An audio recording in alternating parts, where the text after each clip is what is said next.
the presence of our Senate President, Senator Tito Soto, who is here with us this morning. You all know that he delivered a two-part privilege speech in the Senate, raising 4 issues against the handling of the 2016 AES. So, Congressman Tugna of the House. On the part of the House contingent, with me today are members of our panel. To my left is the representative from province of Nueva Vizcaya, Congresswoman Luisa Loren. From the province of La Union, representing the 1st District, Congressman Pablo Ortega. And from the city of Dasmariñas, Congresswoman Jenny Barsada. Earlier also today, Congresswoman Delphi was present but has to go to Congress to settle the issue of minority. We'd like to welcome our guest resource persons, and we'd also like to acknowledge the presence of our esteemed Senate President Tito Soto. Good morning, sir. Okay, so with at least first of the Oversight Committee present and each panel represented by at least one of its members, I declare the presence of a quorum. So with the permission of the chair of the House panel, I may proceed. This is the second meeting of the JCOC on the AES. During the first meeting, presided by then Chair Senator Chis Escudero, the rules of procedure of this Oversight Committee were adopted. Please be informed that the rules were published in the official Gazette on March 5, 2018. So for today's hearing and the recommendations for the 2019 elections, we will also listen to the COMELEC on the following topics. This one requested by Senator Gatchalian, the economic and financial analysis of the COMELEC's purchase of the vote counting machines. Number 2, the status of your preparations for the automated election system for the 2019 elections. And pursuant to a specific Senate resolution, what happened to the hacking incident concerning the COMELEC voters database. So may I request the resource persons to use our time wisely and limit yourself to the topic assigned to you, and let's be direct to the point, and also observe proper decorum at all times. Yes, please proceed. So may I call on our Committee Secretary, Attorney Dana Mindiola Alberto, to acknowledge for the record the resource persons who are present. Good morning. The Joint Congressional Oversight Committee on the Automated Election System would like to recognize the following resource persons. Commissioner Antonio T. Co. Jr., Executive Director Jose M. Tolentino Jr., Director Cristo E. Alnas Jr., Undersecretary Eliseo M. Vilo Jr., Mr. Roel Sancho, Mr. Peter Banzon, Mr. Marlon M. Lim, Mr. Javier Dania, Engineer Rodrigo C. Gualvez, Attorney C.C.S. Brillantes Jr., Attorney Emilio Marañon III, Attorney Santa D. Valera, Mr. Erico Aldia, Mr. Angel Aberia, Dr. Arwin A. Serrano, Dr. William Yu, Mr. Orlando Sales, Mr. Pet Reforzado, Attorney Glenn Chong, former Congressman Luis Villafranca, Mr. Ramon Casible, Dr. Nelson J. Celis, Attorney Ipexi Contacto, Attorney Ivan John Uy, Ms. Bettina Pinson, Attorney Hubert Guevara, Mr. Edmundo Casino. Thank you. Okay, Madam Secretary, just call my attention if there is some late arrivals. Mr. Chairman, Chairman, if I may interrupt. For today, for us to have a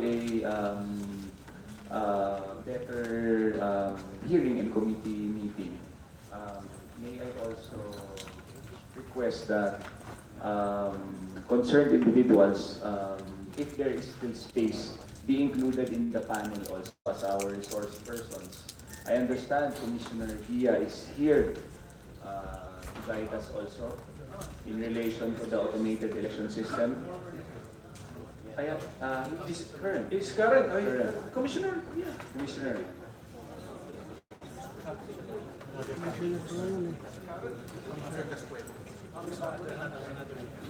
And Commissioner Cascuejo. Commissioner Cascuejo is also invited to be a part of the panel of resource persons. Welcome to the joint Congressional Oversight Committee hearings.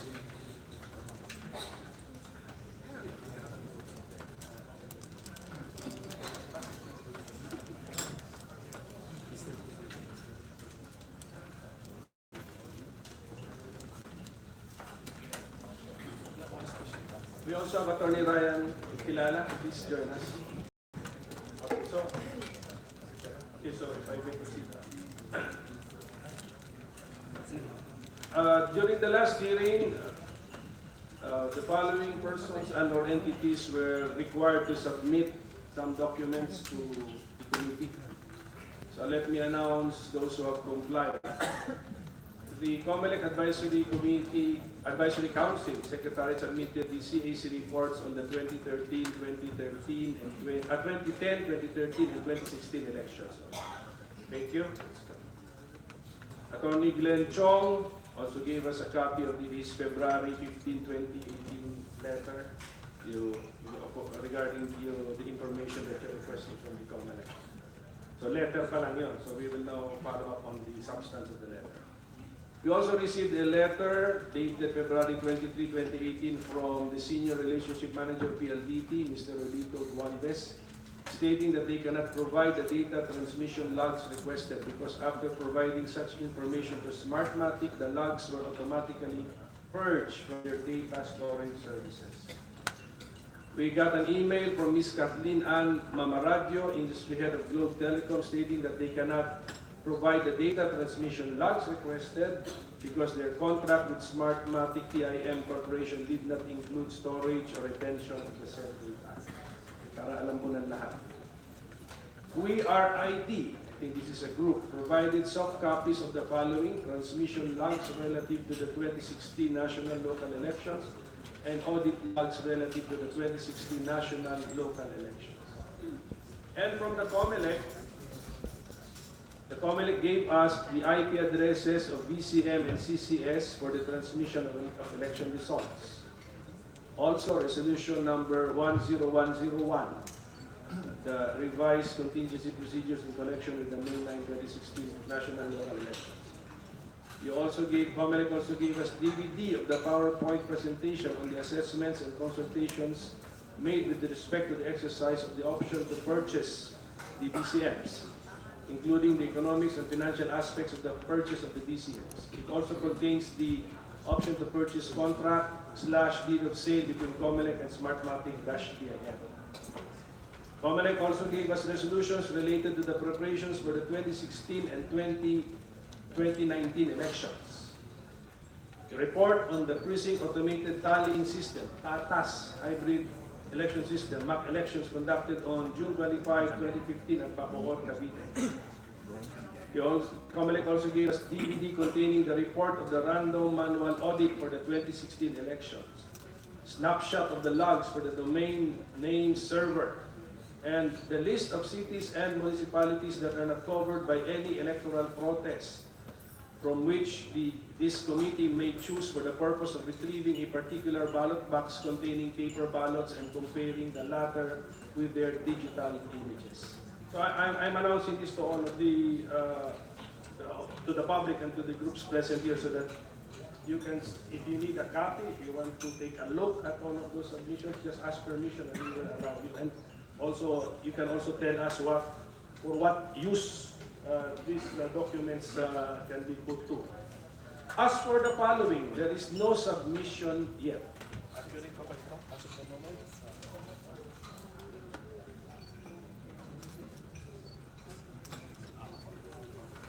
Okay.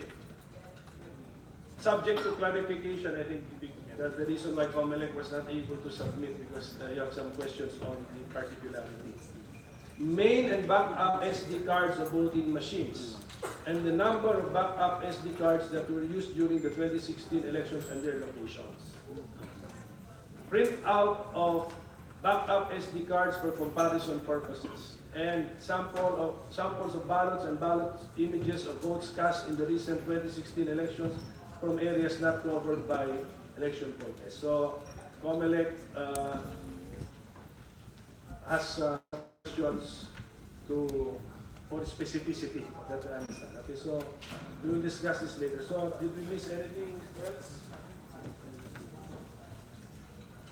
Last August 1, 2018, the COMELEC submitted in a CD the raw logs of the servers per the directive of the Senate Committee on Electoral Reform. So we will share, with the permission of the chair, we will share what we have in the Electoral Reforms Committee. We will allow the Oversight Committee to access. Mr. President, yes. Mr. Chairman, may I move that the Electoral Reforms Committee hearing, during the last hearing that you called, be summoned and incorporated into the records of the JCOC. So the Senate President is moving that the transcript of the hearing of the Senate Standing Committee on Electoral Reform and People's Participation be submitted to the JCOC-AES and be made part of the records of the committee.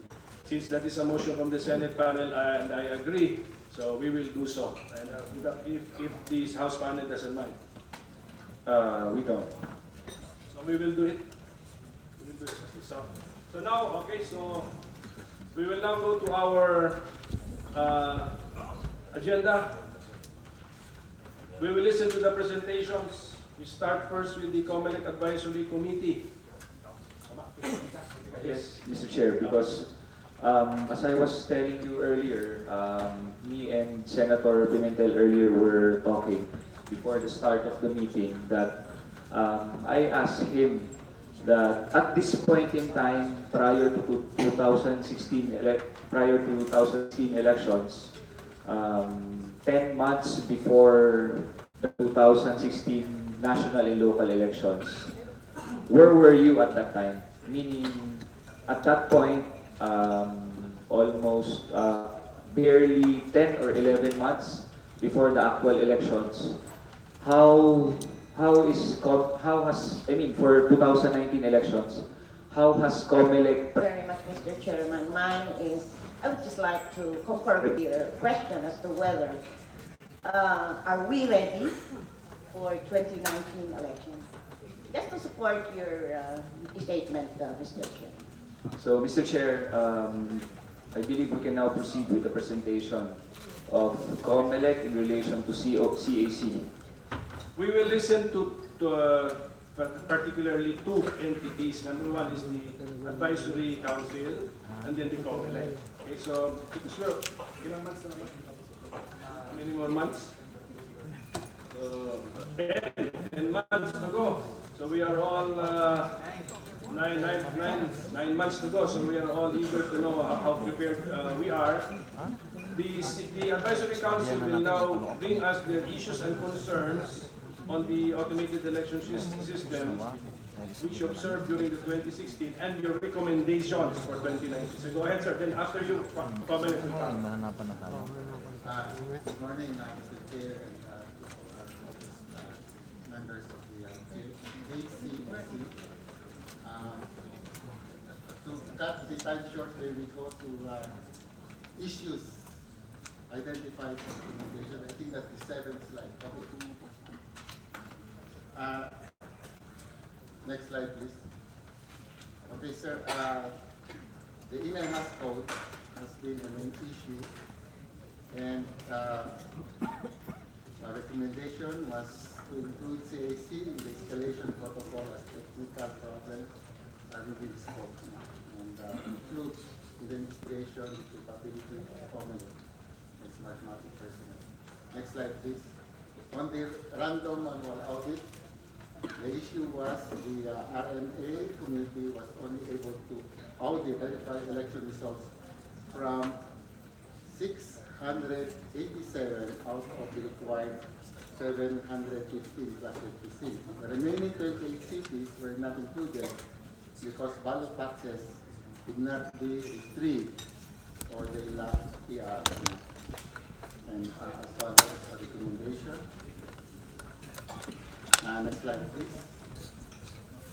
On transmission, Rogue and PLDT expressed unavailability to be part of the 2016 NLA as system integrator. And our recommendation as follows. Anyway, sir, these are on record, and anybody who would like to clarify any issue can have a copy of it. This is only for the time constraints that we have right now. On the emergency procurement of vegan, the issue was the list of 1,600 units of vegan for a value of 200 million pesos 3 days before the 2016 national election. Again, the recommendation as follows. And on the issue is the decision of the Supreme Court to nullify COMELEC resolution number 171 issued on 03 March 2016. And our recommendation again is as follows. I can entertain questions if they come, sir, but if not, then they are all on record. So these are our major recommendations. Sir, Senate President, Please go back to the slide before that. Your recommendation is to study the inclusion of the double B pack in the OR for the bidding of the machine. Why study? To include. Pag-aaralan pa. It is actually just to have the inclusion of that study. It's just the our recommendation is to include a study. And Bakit the study? yes, sir. By the way, okay, sir. I will take note of that. Thank you very much. So this will be end to the if there are no more questions, we will go back to the regular recommendation. 1. Adopt a formal project management methodology and appoint an overall project manager on the part of COMELEC, distinct from the COMELEC commissioners who look after all aspects of pre-election preparation. So these are our recommendations for the next 2019 election, sir. By the way, sir, CAC is just an advisory council. We just make recommendations, and it's up for COMELEC to act on a recommendation. Thank you, Secretary. I'd like to acknowledge the arrival and presence of Senator Trillanes. Okay, so kaya na sa ganito. We are recommending to improve, di ba? Yes, sir. So, because without a project manager who looks after all aspects of pre-election preparation, what did you see? What did you find out in 2016? Ano nangyari? Nagkagulo ba? Magulo ba sila? Sir, can I have Dr. William to answer that? He is an IT expert. So William Yu of PTC. I'm sorry, sir. Hi, good morning. So the observations with the election, sir, is right now there is a COMELEC commissioner in charge of the AES preparations. What we're recommending is that the preparation with respect to the election go beyond just the AES or during the elections, but it must be a BAU concern for the COMELEC. So on a day-to-day basis, they have this. Now, this is a major recommendation addressing a number of concerns, including the one raised a while ago about the area question mark problem about the procedure in which that change was made. So that goes back to project management methodology. So this is a generic recommendations that this project management, or at least we actually have a harder recommendation towards the end that the COMELEC actually appoint a CIO to actually run as part of the agency to make project management a first-class function as far as the agency is concerned. We will ask about this again once you finish your recommendation. Sige po, go ahead.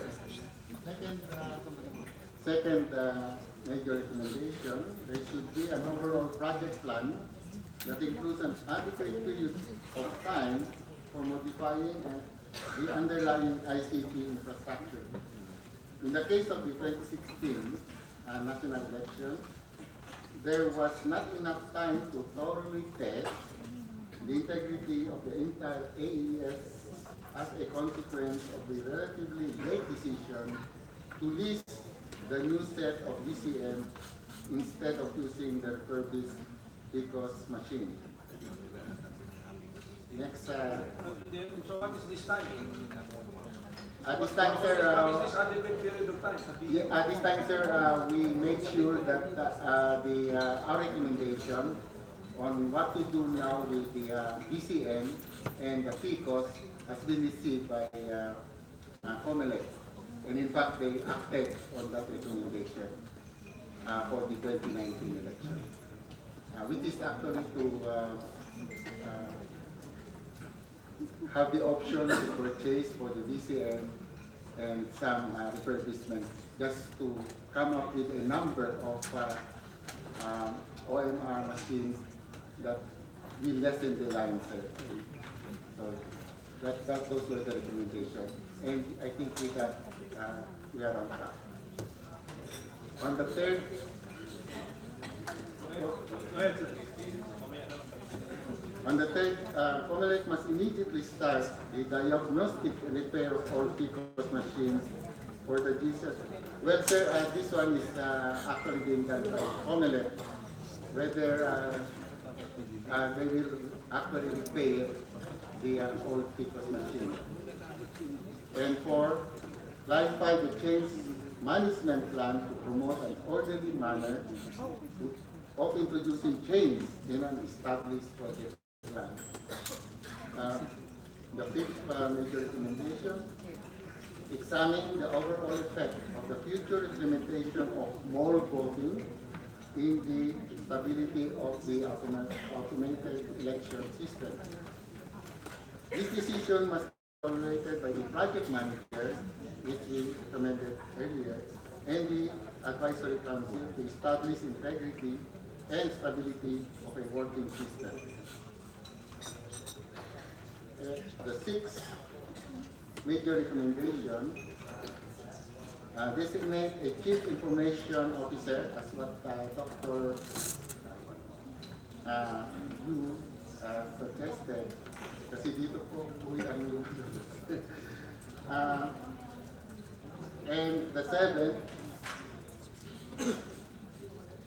for the AES steering committee, wherein the CAC is a non-voting member, as provided for by RA 9369 to conduct regular meetings. So I just go very, very fast on the CAC resolution, where we have the technicalities around record and can be furnished anyone who is interested. On the CAC resolution number 10-17002, this considers seriously the use of multiple or mixed technology, not just smart meters, but all other technologies that are available. The interoperability to encourage this potential innovative solutions and systems. Actually, sir, we came up with a technical forum on this, where we invited all technology providers, including smart platforms. CAC resolution number 101700, the reuse of the OMR technology as voting system with the following premises. This 2019 national election is the fourth time that the COMELEC will reuse the technology on a national scale. Acceptability of the OMR technology with paper-based ballots by the electorate and the DEIs. The cost of keeping, warehousing, refurbishing, and other related costs in the reuse of existing OMR, which are of course the VCM and the PICOS, will not offset the benefits and utility of using these OMR. And the third, on the same resolution, for COMELEC to provide opportunities for local election system developers and providers utilizing the latter useful and qualified automated election system in electoral exercise as permitted 2019 NLE, future referenda, barangay ng Sangguniang Kabataan SK election, and to provide opportunities for local election system developers and providing aforesaid, the COMELEC is urged to provide solution by addressing Section 12 of RA 8436 as amended. As I have said, sir, we have a public forum on this, and there were, I think, 4 local automated election providers, including hybrid systems. And the fourth, if COMELEC exercises the option to purchase the least vote counting machine, the VCM, which were used in the 2016 national election, we have the following measure that has to be seriously considered by COMELEC. And these are: A, the cost of keeping, warehousing, refurbishing, and other possible related or incidental costs when reusing these machines with the end view of maximizing its use and benefits in the forthcoming 2019 and 2022 electoral exercise do not overweigh the costs and benefits of exercising the OPT. The mechanism by which this refurbishment and incidental costs are to be procured in the light of the Government Procurement Act, RA 9184, and its implementing rules and regulations. The problems or deficiencies identified or observed in the 2016 elections, such as, but not limited to, the PAT implementation, should be addressed before exercising OPT. Letter D, disposal of the machine when no longer serviceable or when their purchase and reuse will be more costly and disadvantage to the government, and more or less some PICOS machines are addressed here, because some of them have been already identified by COMELEC itself as unserviceable. E, the mechanism to dispose the machine as contemplated in item C above to avoid unnecessary warehousing, maintenance, and related costs. Okay, fifth,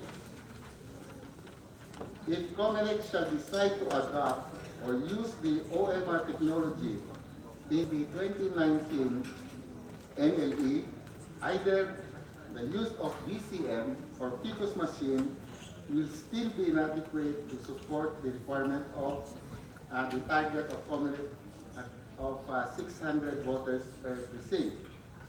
Right now, in the last election, I think we are up to 1,000 voters per precinct were experienced.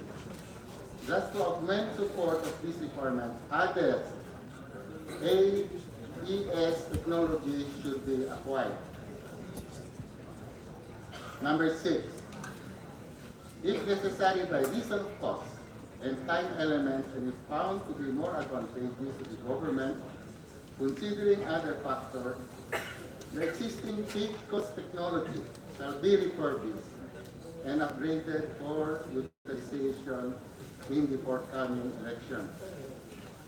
Costing means that it would be cheaper to refurbish existing PCOS machines that we used way back 2010 if it would be cheaper than to rent or lease additional ECM machines. Provided further that existing machines are subjected to rigorous quality and utility assurance and testing practices, and that the required security features and minimum system capabilities are 84 36 as amended, including the DD5, be fully observed and implemented. Number 7, for the COMELEC to appoint a CIO who shall be in charge of the automated election system technology for the forthcoming NLE and subsequent elections and other functions as mandated by law. The CAC remains true to its mandate to recommend to the COMELEC a most appropriate, secure, applicable, and cost-effective technology to be used for the NLE. The decision to exercise the option to purchase, however, solely remains with the COMELEC. That ends my presentation, sir. Thank you very much. Thank you, Secretary Rio. May we ask the COMELEC now to present to us, to present before this committee the status of its preparation for the 2019 national and local elections. And this representation would also like to ask, currently, this may be answered by any of the commissioners, who acts as the current project manager.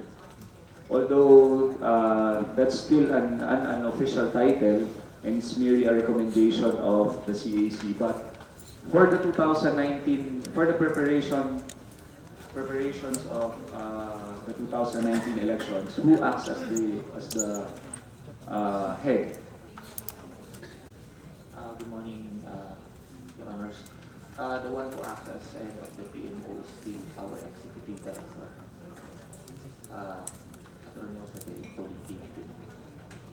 I understand for the 2016 elections, it was a former COMELEC Commissioner Botlin. Is that correct? I guess you are referring to the steering committee, which is I represent as the head of the steering committee. No, Commissioner. I'm asking about the previous The elections. previous election is Commissioner Botlin. Okay. So currently it is Executive Director Tolentino. Yes, Your Honor. Until further decision coming from the Commission and back, who will act as the head for the 2019 elections? Your Honor, it was Executive Director as the head of the PMO. Thank you. So please proceed, Executive Director Tolentino. Excuse me, Your Honor. Yes, may we recognize Dr. Nelson Celis of AES Watch. You are recognized, Dr. Celis. Thank you very much, Your Honor. With regard to the presentation of Secretary Rio, I agree with the recommendation regarding the project plan, the diagnostics, the change management, the CIO, the steering committee. But for the past elections, the three national and local elections, that's three, and the one in Mindanao, That means there are 4 elections already that was handled by the Smart Multi. And the recommendation by Secretary Rio with reference to recommendation number 1 that the PMO be with COMELEC. But for these 4 elections, we in the automated election system we don't believe that they can manage a project like the implementation again for they already failed in the first place implementing those 4 elections in compliance with the law. And not only compliance with the law, but with reference to compliance also with the terms of preference. So that means our recommendation is not for the COMELEC to do the project management office, but an independent body like the DICT. Because the DICT has all the expertise to implement an IT-related and humongous project like automated election system. And you would observe from the past, when there are concerns about project implementation, you would always see smartmatic people, but not from the COMELEC. So I would recommend that the DICT, having all the expertise, handle the project management office. Yes, thank you very much, Dr. Celis. Both chairs of the Joint Committee duly notes your statement. Can we now listen to Executive Director Tolentino, please? Please proceed, Executive Director Tolentino. Thank you, Chair. Presentation, Your Honor, and the lower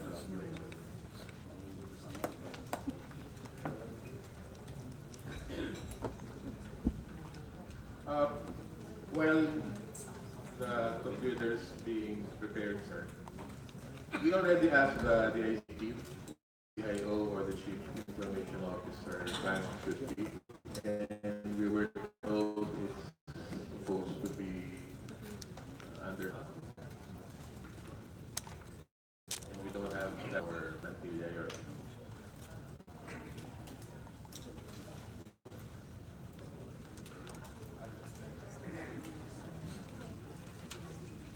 Now, with respect to the recommendations of the Advisory Council, we'd like to state, Your Honor, that with respect to the inclusion of the PGANs, we have already included that in our terms of reference for the election results transmission system.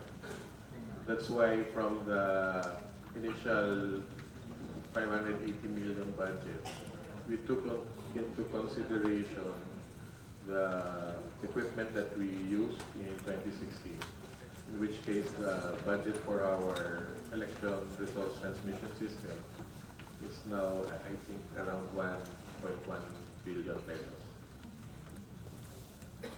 On the mall voting, as stated by Yusek Rio, we are actually looking at mall registration, but for mall voting, not yet. And with respect to the VVPAT, this is already part of our system. When we decided to exercise the option to purchase the DCM, one of the requirements was to have the VVPAT available. So, may I proceed, Your Honor? Please proceed, Director. This, on the screen is our scope of presentation. That would be the status of our submission. We will explain what the JCOC wanted and what we delivered. Next slide, please. Initially, the hearing should have been April 24. That's why we submitted the requested documents on April 12. The JCOC wanted a list of IP and MAC addresses of the devices connected to the network. So we submitted Annex A, which is a list of specific IP ranges and blocks. The blocks were provided by the telcos, and they could not give us the specific IP addresses actually used because they said the IP addresses are dynamic. So they gave us blocks. So if you see, say 1.0.0, like we know it's globe. When you see a block with a different series, we know it's smart. Next slide. Then the JC also wanted the main and backup SD cards to demonstrate how these items function. So what the COMELEC submitted was Resolution 10101 pertaining to the revised contingency procedures, and in that resolution, it is clearly shown how the main and backup SD cards interact with each other. Next slide. The JCOC also wanted the printout of the SD cards for comparison purposes. So we asked for clarification if the printouts requested refer to all the contents or just specific contents or just the ballot digital image for comparison against the election returns. We have not received any response from JCOC. Next slide. For the documents and consultation, you'll note that USEC already enumerated earlier the content of the resolutions. And so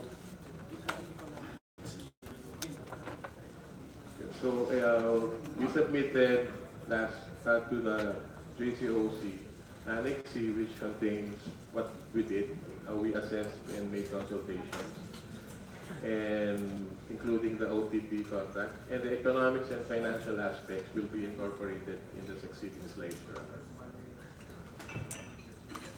For the preparation for the 2018 and 2019 elections, we submitted resolutions. Thanks. Now, the GCO, the Advisory Council, has recommended to develop the capability of local IT industry for the making of counting machines, hardware, and software aspects. So what the COMELEC did was to allow the precincts automated tallying system, PATAS, the hybrid election system, to conduct a public demonstration. That was done on June 25, 2015 at Bacoor, Cavite. We had a problem with the demonstration, Your Honors, because as witnessed by some members of the House of Representatives, what was being encoded during the manual counting was different from what was appearing in the screen. So we said the question of credibility will arise because the laptop shows something that is different from what is projected. And I believe the PATAS also failed to, we had two precincts established demonstration, and those two precincts were unable to be consolidated. Senate President wants to know what was the explanation given that when you looked at the laptop and you looked at the projection, different. Why? I wouldn't know, Your Honor, because it's not our system. That's why we just submitted a The proponent, they never explained what happened. Excuse me, that's not true. Senate President. It was mabagal. Wait a minute. Please wait for you to be recognized. Okay, so Mr. Gas Lagman will just react on that specific point, and then we will allow COMELEC to continue. Baka di tayo matapos dito. There were two problems.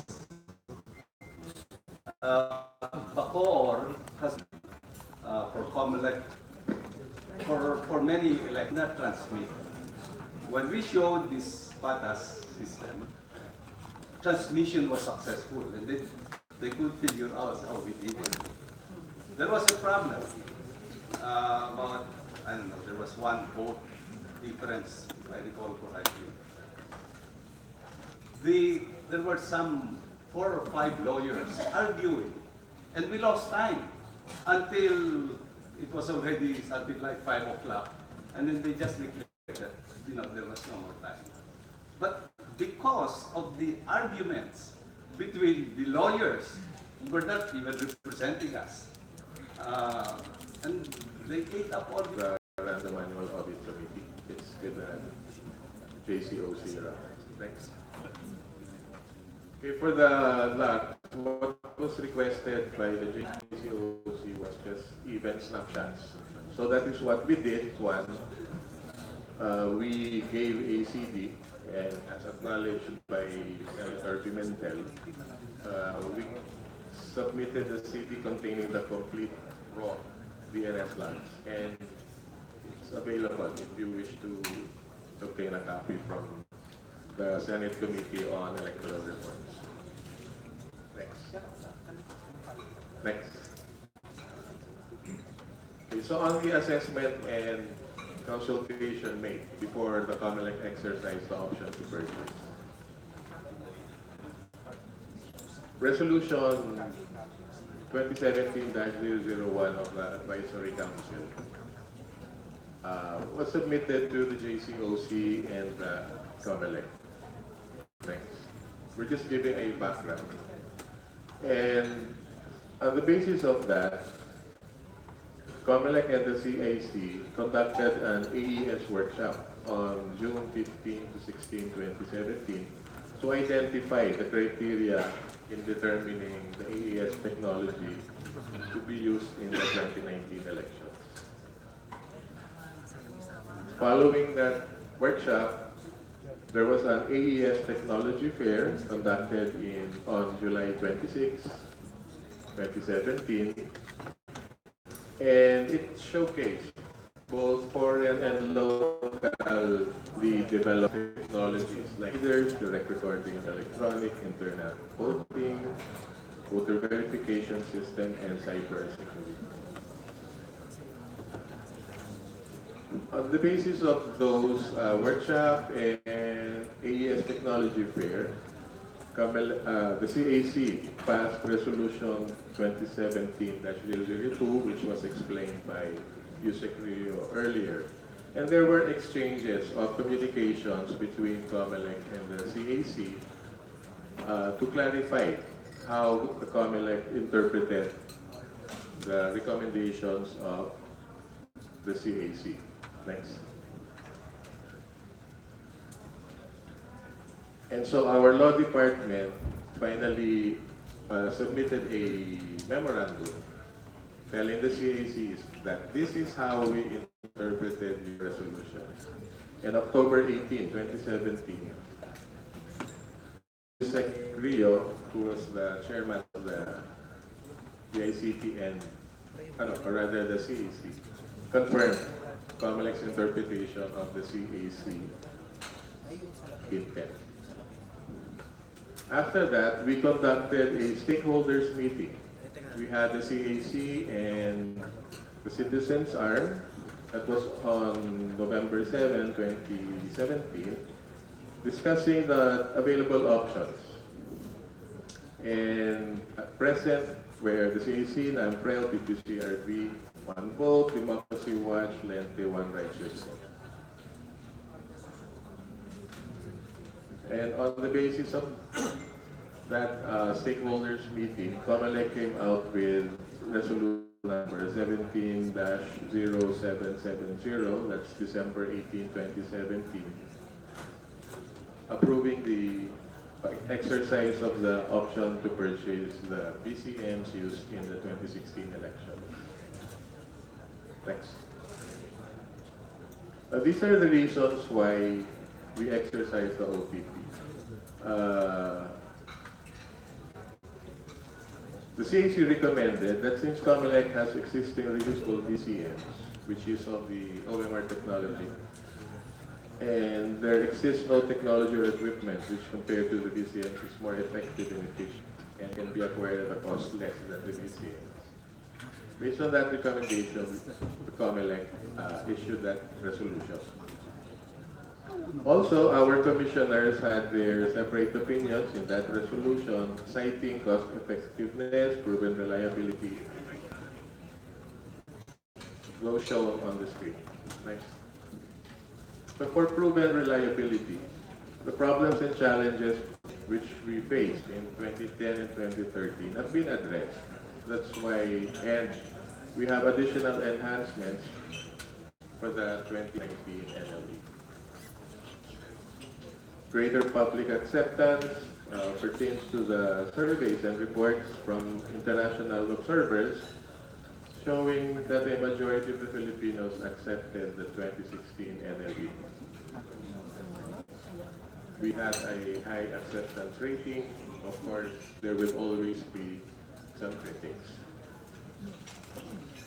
And Rafael and the PPCRB have also stated that the 2016 NLE was by far the best managed automated election. Among the conditions in the resolution authorizing the exercise of the OTP, here would be the revision of the source code, which would be free of charge. And if you recall, our voter receipt in 2016 just had the names of the candidates on that voter receipt. But for our purpose, we will include security marks such as QR codes. We will also indicate the precinct number. But we will make sure that we cannot identify who the voter is based on that voter receipt. Those are the conditions that we have. On the screen would be the revisions of the source code. Next. So on the economics and financial aspects of the option to purchase, this was, I think, requested by Congressman Gatchel, or Senator Gatchel. So here, we still have 800 registered voters per cluster. And we also have 97,350 units of PCM. So for the option to purchase, there is, since we need 97,350, we don't have to procure additional BCMs. But if we will refurbish our PCOS, we will use that for the 2019 elections, we have to procure additional 15,574 units to complete the 97,350 requirement. Next. Cost of AES components, common for both BCM and PCOS, will amount to 4.1 billion pesos. Next. And cost of consumables such as marking pen, cards, iButtons, they're common also for both BCM and PCOS. And the cost of consumables per machine would be 9,387.35. And if we multiply that by the number of machines that we will use, the total cost is 913 million point 8. Next.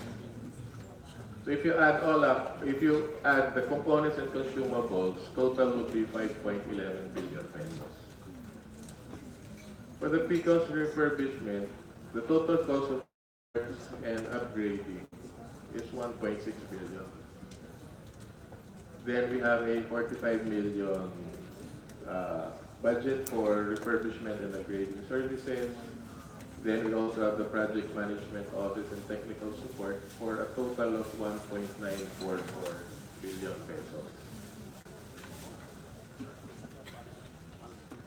So you will note that the cost of the PCOS refurbishment is actually cheaper than the cost of the option to purchase.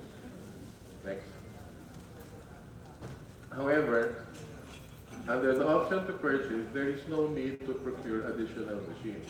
On the other hand, we need 15,574 additional units for if we refurbish the PICOs, and that translates to 1.4 billion pesos. Next. So the total cost of equipment for the PICOs is already 3.3 billion as against the option to purchase cost of 2.12 billion pesos. Next.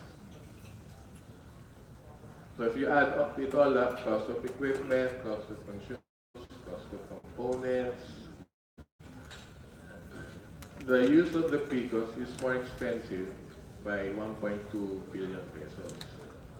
Now the next problem is our DBM approved budget. DBM only gave us 8.17 billion pesos, but for if we use PICOs, the total cost would be 8.49 billion, so there is a deficit of 320 million. Effectively, the DBM decided for COMELEC that, no, you just exercise the OPP because it's the money that you have. Next. So we also looked at what is the cost of the OPP, including the maintenance and warehousing costs. The overall cost for equipment, maintenance, and warehousing is 2.3 billion. Now for the maintenance, you'll note that the number is 4 because we will do that every 6 months, and for 2 years, that would translate to 45,200,000 pesos. For warehousing, it's 27 months at 1.1 million for 30 million total. Now, when we computed the warehousing with racking system costs, we did not include all the entire Santa Rosa warehouse because the Santa Rosa warehouse also has other items stored. So we just took the area where the BCMs are stored, and that is the total cost per month, 1.1 million pesos. Next. So for the list of the new machines, it's 5.677. If you consider the warehousing of 2.3, it's still cheaper than leasing the new machines. Next. So here is our status. We have completed the hardware acceptance test of all machines that we will be using in 2019. The enhancement of the systems, which I showed earlier, started last February, and we expect to end on October 31. There are, I think, 80 enhancements. For the bidding, it stretches from May 2 up to December 31. We have completed the bidding for SD cards, rubber paper, and external battery. Ongoing is the bidding for election results transmission system, and ongoing also is the bidding for ballot paper and marking pen. For other goods and services, the bidding is expected to end on December 31 of this year. Next. We have started our laboratory test at the Palacio del Gobernador. That's August 1, and we will be completed by November 10. The local source code review, we want to start it on September 1. If you recall, Your Honors, the source code review for the 2016 elections started on October. Yes, sir. And for the 2016 source code review, it stretched for about 7 months because of the numerous changes. In fact, even in March, there was a change because of the decision of the Supreme Court. to issue the voter receipt. So we also have the review to be made by the International Certification Entity, and we hope to start it on September 15th. CAC, we were informed, already has a short list of international certification entities from which the COMELEC may choose through limited source bidding. Next. Filing of certificates of candidacy is on October 1 to 5. Then after we have completed all those review, we will conduct field tests on December 1 using the exact system which we will be adopting for the May 2019 elections. The final trusted build is an activity conducted by the International Certification Entity. That would be December 15 to 17. If you recall, Your Honors, when the SLI, Systems Lab Incorporated, or our eyes for the 2016 elections, conducted the final trusted build, it actually compiled all the software applications comprising the AES system. And after that compilation, the SLI would conduct the final trusted build and save all the applications in a CD. That CD is the one that we store at the central bank vault. Now, when the SLI compiled all the applications, it generated hash codes. We printed it out, everyone present signed. We distributed it, the printout to the parties, and they were told that the PCM we will be using has not been changed. Then just look at the hash code in your possession, because when you turn on that hash code will come out. It will also come out when you conduct the diagnostic test. It will also come out during the FTS. It will also come out in the print of the email. In which case, they were given that security, and all they had to do was take a look. I don't know if they did it, but anyway, the activity would be our mock elections.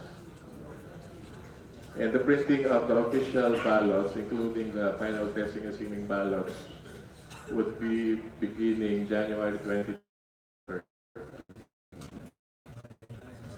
This pre-launch, yes sir. Yes, sir. Can you enlighten us what consists of an actual field test on December 1, 2018? Sir, for the field test, this is an internal activity by the COMELEC, just to determine what are the, if there would be some problems. The mock elections, which is, can we go back to mock elections? So December 1, 2018 field test is similar to a mock elections? No, sir. Well, yes, sir, but it's internal only with respect to on the part of the COMELEC. The mock elections will be the ones where the media and the actual voters will be participating. So, kumaga testing lang muna yan, sir. Okay, thank you. Then we'll have the trainings, deployment, election day. Filing and sealing will be May 6 to May 10. And we will be preparing all the voting, counting, and canvassing sites in the month of April. Next. So we now go to the COMELEC website hacking. what was hacked was our website, www.comelec.gov. The contents of the website are the following. We have both the registration information, such as the application form, the templates of the application forms to be used, and instructions on how to register COMELEC procurement activities, such as invitations to bid, notices of award, personnel movement, vacancies, resolutions on the conduct of elections, and the voter database for precinct finder. The precinct finder is accessed by the public to determine where they are assigned, the precinct where they are assigned using their names and birthdays. And that voter database did not include biometrics, just demographics, name, assignment, and address to search. Then we have the database of the applicants for the I-Registro. I-Registro is used by our overseas voters, and the purpose only is to get an appointment with the Department of Foreign Affairs, and there is no database in that system. Next. So what happened after the hacking? We physically the website, changed all the passwords. We adjusted the security protocols and temporarily turned off all the database search related services. I think it is important also to note that that website, in fact, our existing website, is different from the public website where the public can view the results of the elections. Next slide. So we now have technical support. Then, because of the possible breach, we have notified all the affected data subjects. And we subscribe to Cloudflare or a web application firewall. Next. The DICT is also involved in the corrective measures. We have requested the DICT to conduct penetration test and vulnerability assessment. DICT is actually web hosting our website. And our arrangement with the DICT is that before we publish any application, like for example, Precinct Finder, the DICT should conduct a thorough review. And once we are given clearance, that's the only time we will include it in our web-related services. Thanks. On the voters database, okay. As I mentioned earlier, the voter database, which contains the demographics and the biometrics, is contained in a separate and independent server. It's not connected to our web. There are 57.4 million active records as of December 2017. There have been deletions made, transfers, so that is the current data that we have right now. Next. Then we have generated 2.5 million APIS hits, multiple registrants. And out of that 2.5 million, 1.5 hit records have already been deleted. And there is a continuing process of deletion. The database has also been encrypted as directed by the National Privacy Commission. Then we have been modifying and developing APIS applications to allow processing of encrypted data, and only authorized users can access our database through a multi-factor user authentication, meaning the user should be able to access it only if the system sees or matches his biometrics. He gives the correct username and the correct password. We also have physical security on surveillance and use of biometric door access, including security personnel outside of the data center. Next. That is all, Your Honor. Thank you. For the information of everybody, we included the hacking incident because there's a specific Senate resolution asking that we find out what happened. So the Data Privacy Commission recommended the filing of criminal charges against your then chairman. So Yes, sir. ganun. So if your agency gets hacked, it's the head of the agency which will face the criminal charges. So okay, Senator Trillanes, we Executive Director Tolentino along the lines of the hack.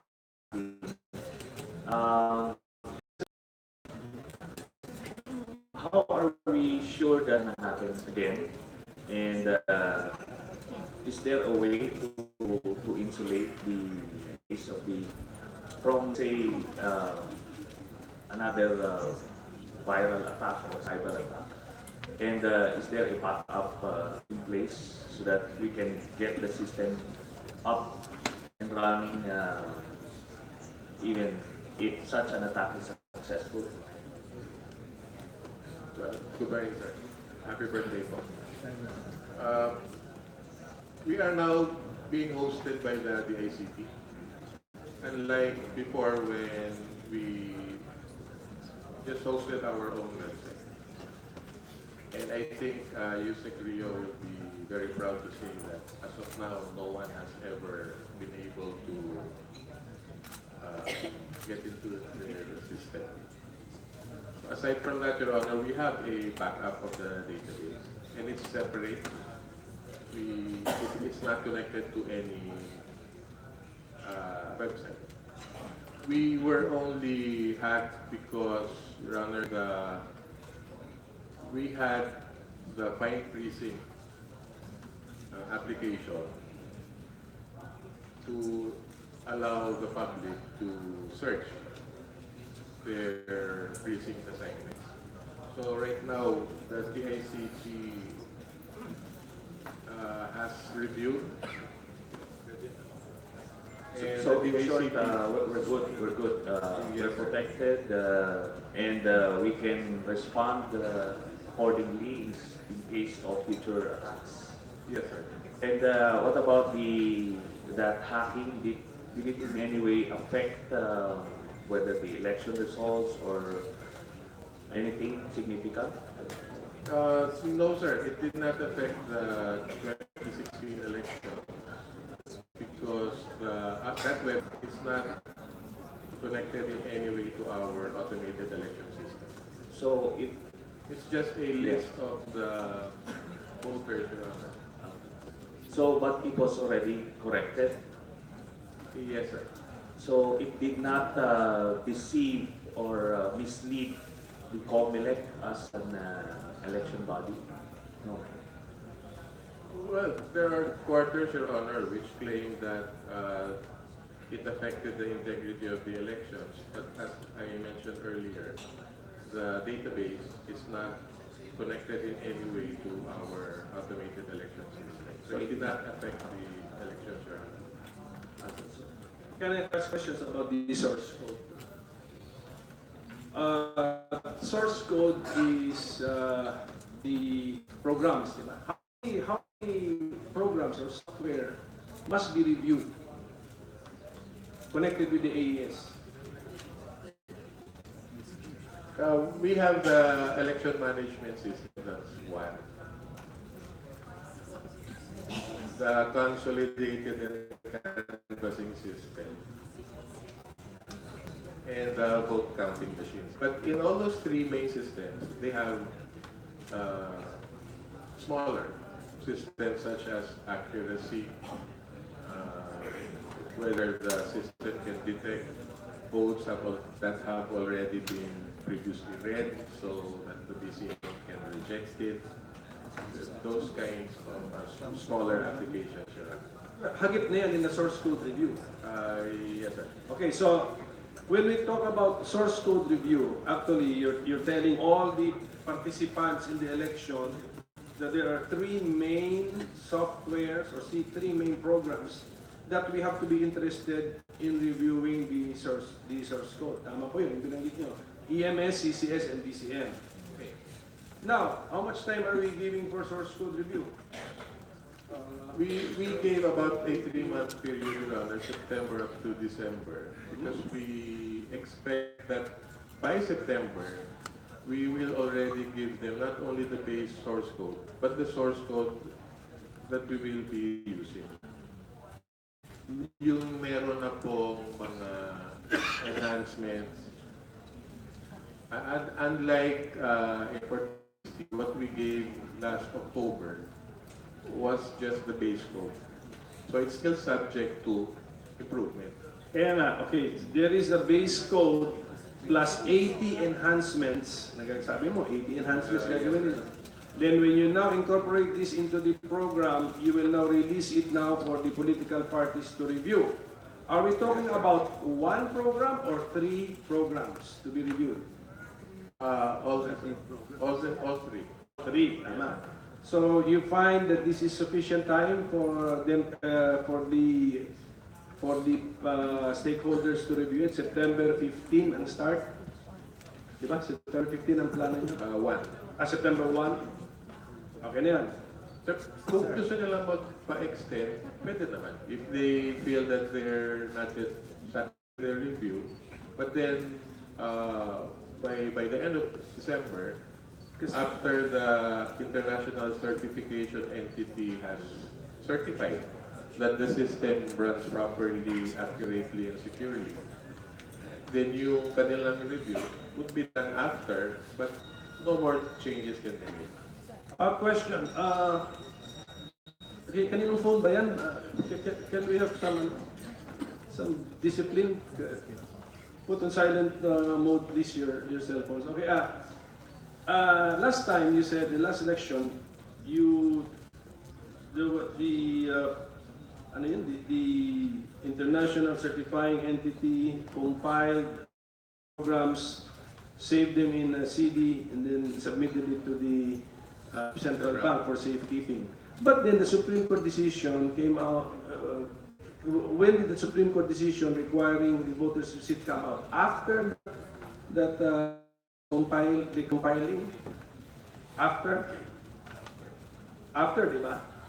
Therefore, No, sir. The issuance of the voter receipt is already part of the system. All that we did was to turn it on. So when there was a review, that functionality was reviewed by the ICE, International Certification Entity. We didn't want to use the voter receipt because we were thinking that it will delay the process when the voter will still have to wait in line to get his receipt. Turning on that feature did not require a modification of the program. Yan yung tanong ko. So, hash code will remain the same even if you turn that on. Yes, sir. Okay, yun lang po. Kaya po hindi na natin nalagyan din ng security features yung receipt, or because that will require a change of the source code, so there should be a new certification. On and offline yung amin, which did not require the change of the hash. Yes, so yun na nga. So the hash number generated would have still be the same even if you did something pursuant to a Supreme Court decision. Yun po, aklaro yun. Yes, sir. We will listen to the experts later. But, okay, from what has been discussed during the first JCOC hearing, you said that COMELEC does not know if it is the backup SD card or the main SD card which is being used in the transmission. Hindi nyo alam. You never know. You have to look at the minutes of voting, sabi nyo. But can that be part of the enhancement that we will know which card is transmitting the card will identify through the machine, I am the main card, and then I am the backup card. So that when we now look at the statistics on how many backup SD cards were used in the transmission, when we generate the data, we will now see, and then we will now find out what happened to the main SD card. Maybe we have been purchasing substandard or inferior main SD cards na nag-corrupt, nag-melt, or whatever. So that's why we were using the backup SD cards. So, I hope if that can be done. We will try to incorporate that in our enhancements, but no commitment lang po. Because we're not sure if that can still be done or accommodated. Why? It's too late? I think so. Well, software lang yan. How we bought the SD cards? How we bought the main and then the backup? We have already completed the bidding for main and backup SD cards. But this is just the physical, di ba? Yes. But you do something cards, right? You install some software or some file in the card. We'll try to find out if that would be available in the configuration. Because, sir, if you note, unlike before, when we have to back up the main SD card, the current system has more or less simultaneous saving. So when there is more or less simultaneous saving of data in both, you really wouldn't know which is the main and which is the backup. Unless from the very start, you now put something in those cards which will say, I am a main card SD card, I am a backup SD card. Because that's one of the issues raised by Senator Cheese is that, para lang malaman na yung issue, no, hindi proven, that he says that they do not, the main SD card and the backup SD card, which should contain similar files or images, there are instances when they do not. Yun ang point niya. So that's why una niya munang tanong, I want to know, SD backup ba yung nag-transmit o hindi? So maybe that's, I don't know if that's an important enhancement, but please take a look at that. Yes, sir. Our IT director has advised me that that could be done through our configuration. Yeah. Director, to amplify Chairman Pimentel's query, bakit po hindi pa siya simultaneous na saving? I mean, to the personnel. Kumbaga, the way I understand machine na yung main S, and then nandun din yung backup card niya, bakit, halimbawa, nagpasok ka na ng balota mo ron, at binasa siya, at yun yung pinaka-brain o parang saving device ng makina, bakit ho hindi pa siya sabay na nagsisave? I mean, I'm just inferring from what you said earlier that it does not save at the same time. Yes, sir. We have actually... Kasi kung gagamitin natin po ang kung gagamitin natin whether kumbaga the same lang naman po yan. Yes, sir. That issue was also raised before, and we asked the Technical Evaluation Committee, then headed by Engineer Peter Banson. And he said that the difference is just milliseconds, which in IT, it's more or less simultaneous. I think it's here. Here. Engineer Banson is Mr. here. Mr. Banson first. Explain what is meant by simultaneous in the IT world. Yes, Mr. Chairman. One of the differences of the 2016 vote counting machines compared to the 2010-13 PCOS machines is the capability to write, save data, election results, including the ballot images, on two memory cards simultaneously at the same time. So to verify this, we looked at the design of the hardware, the circuit schematic. We installed the electronic test instruments to look at the waveforms as the machine was writing, and we verified that data is being stored at the same time. Simultaneous talaga as the word ordinarily means. From the members first of the panel. Well, we will give opportunities to those who have not asked their questions. Yeah, Ms. Apple. Ms. Maricor Apple of AES Watch. Yes, regarding the source code review, what is being done now is you are asked to just read the codes. You're not allowed to test the codes. So what we're saying is that you're going to read hundred thousands of lines. A programmer to be able to see whether there is an embedded software there or not, there's a routine, must be able to test it. So we are saying that the source code review being expounded by COMELEC and Smartmatic is restricted really for you to just go in without any códigos, without anything, so that you will just read the codes. That's highly, okay, even the best programmer cannot read all those codes and see whether there is an embedded routine there for cheating. Another thing, it's a pity that JCOC was convened only in 2018. In the law, it should have been 6 months after so that we could evaluate the automated election system. And we had many observations and recommendations that should have been inputted so that they did not have to buy again the BCM. We actually met and crafted amendments to the law, which we submitted because this was together with Inky Reyes of Senator Gordon. We actually submitted, but today it will be very difficult to implement that because we were counting on timing, okay? So many amendments to the law because RA 9369, sorry to say, is actually in favor. It's catch-22. If you try to test the system, you're going to be held for electoral sabotage.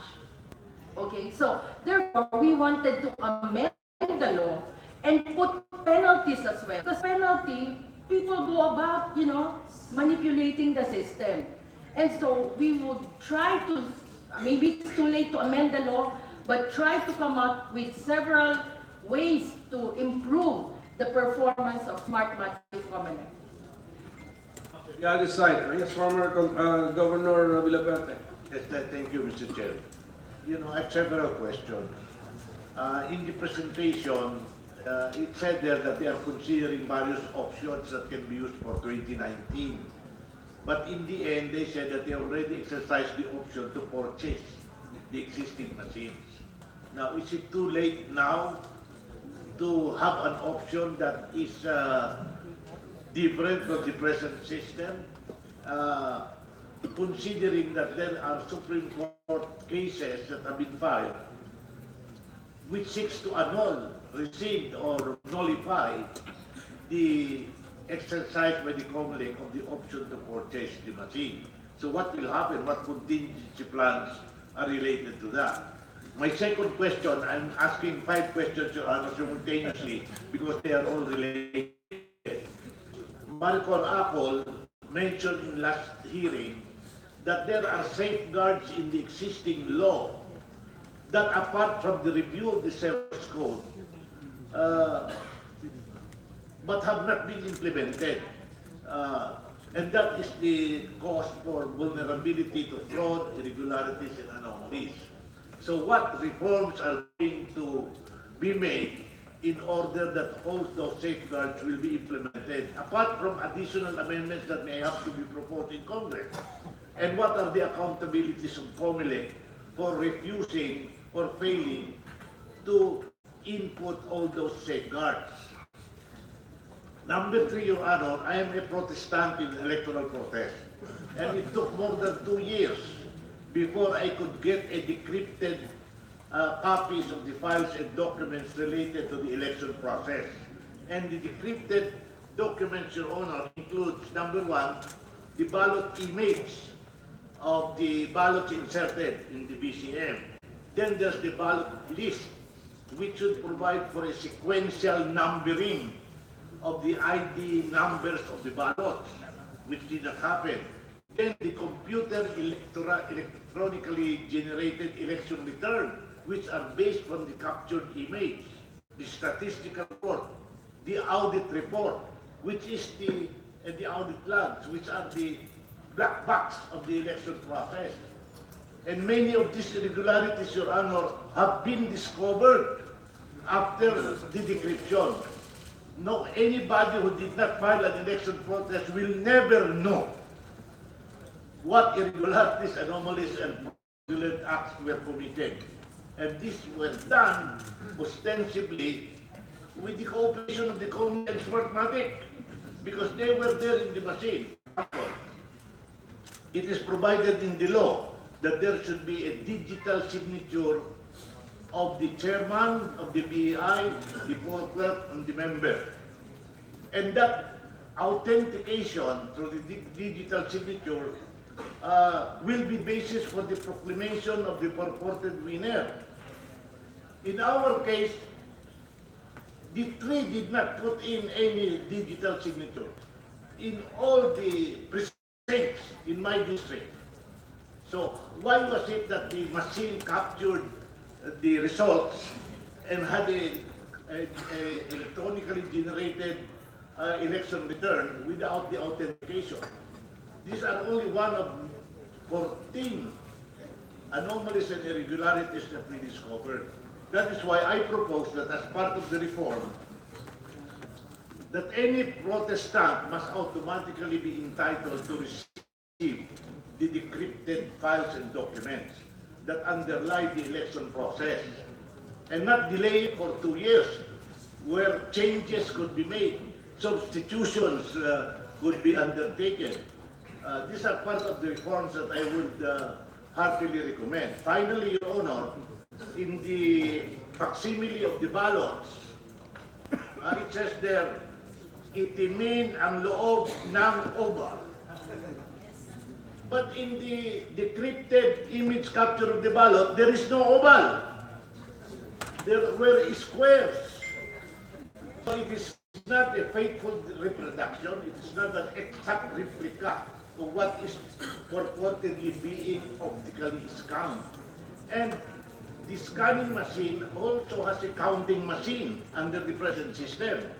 And what is being counted is what is already pre-programmed, not the ballots that have been inserted. So these are my questions on what reforms can be undertaken in the light of all of this, Your Honor. We'd like to take advantage of your experience as a Protestant. If you have time, can you prepare a position paper for us? Yes, capturing all of those 14 recommendations yes, that you have. Your Honor. Thank you, thank you. Can we get a reaction from the COMELEC, please? Yes, thank you, sir. Sir, I'll start from the last one. On the square. There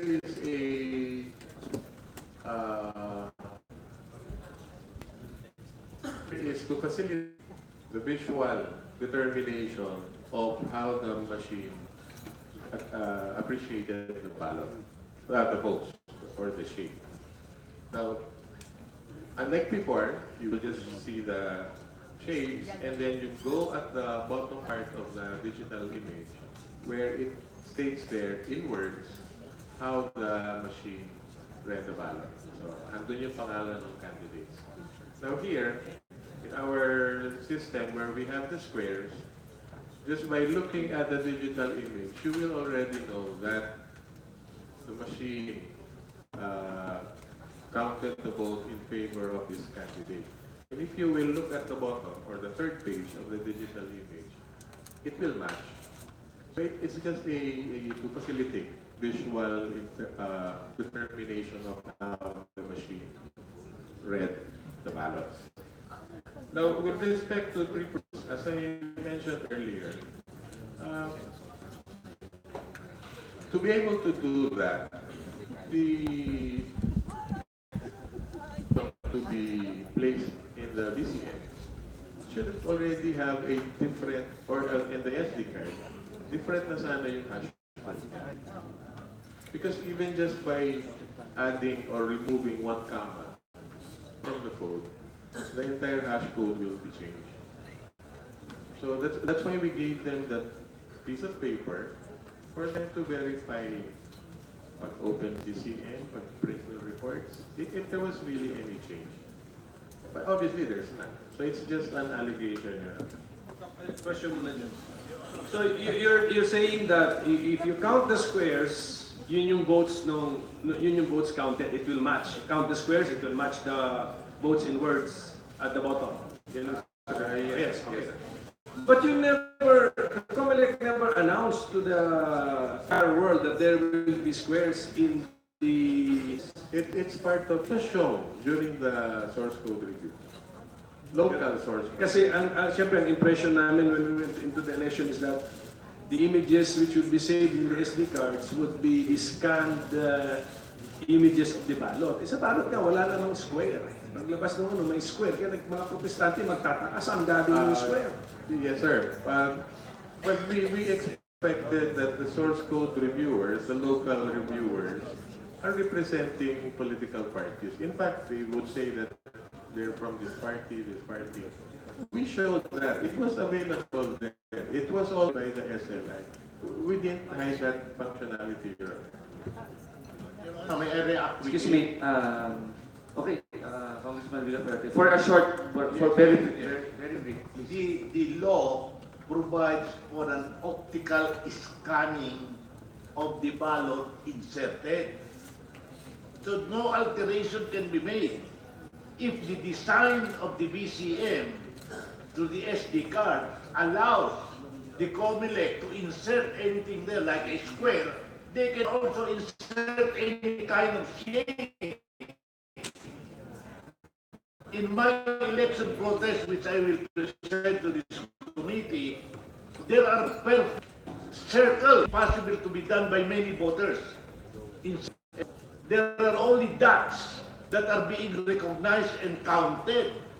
So that is the defect. Now,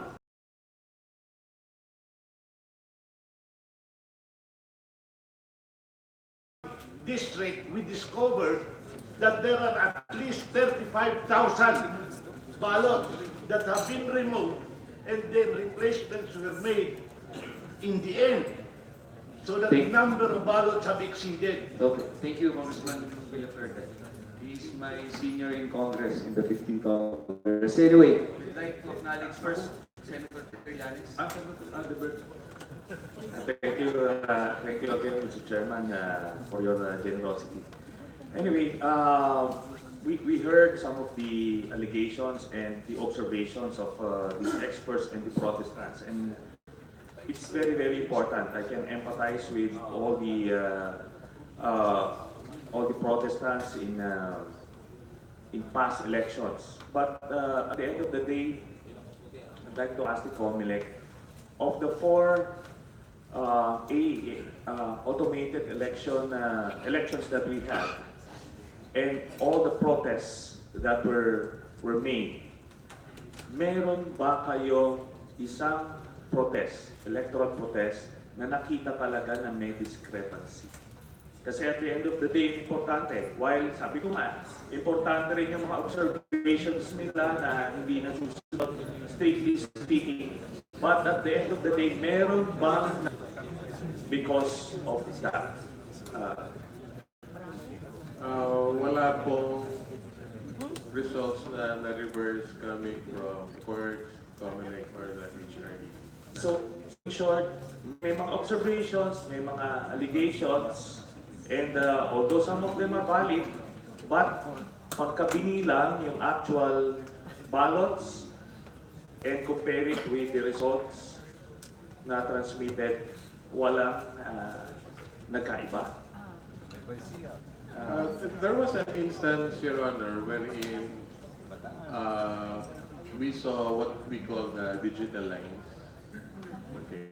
And in that digital lines, the image will show that a particle, a dirt probably, was stuck on the mylar, or this protective film, in which case the machine saw as one straight line, and it hits all the ovals.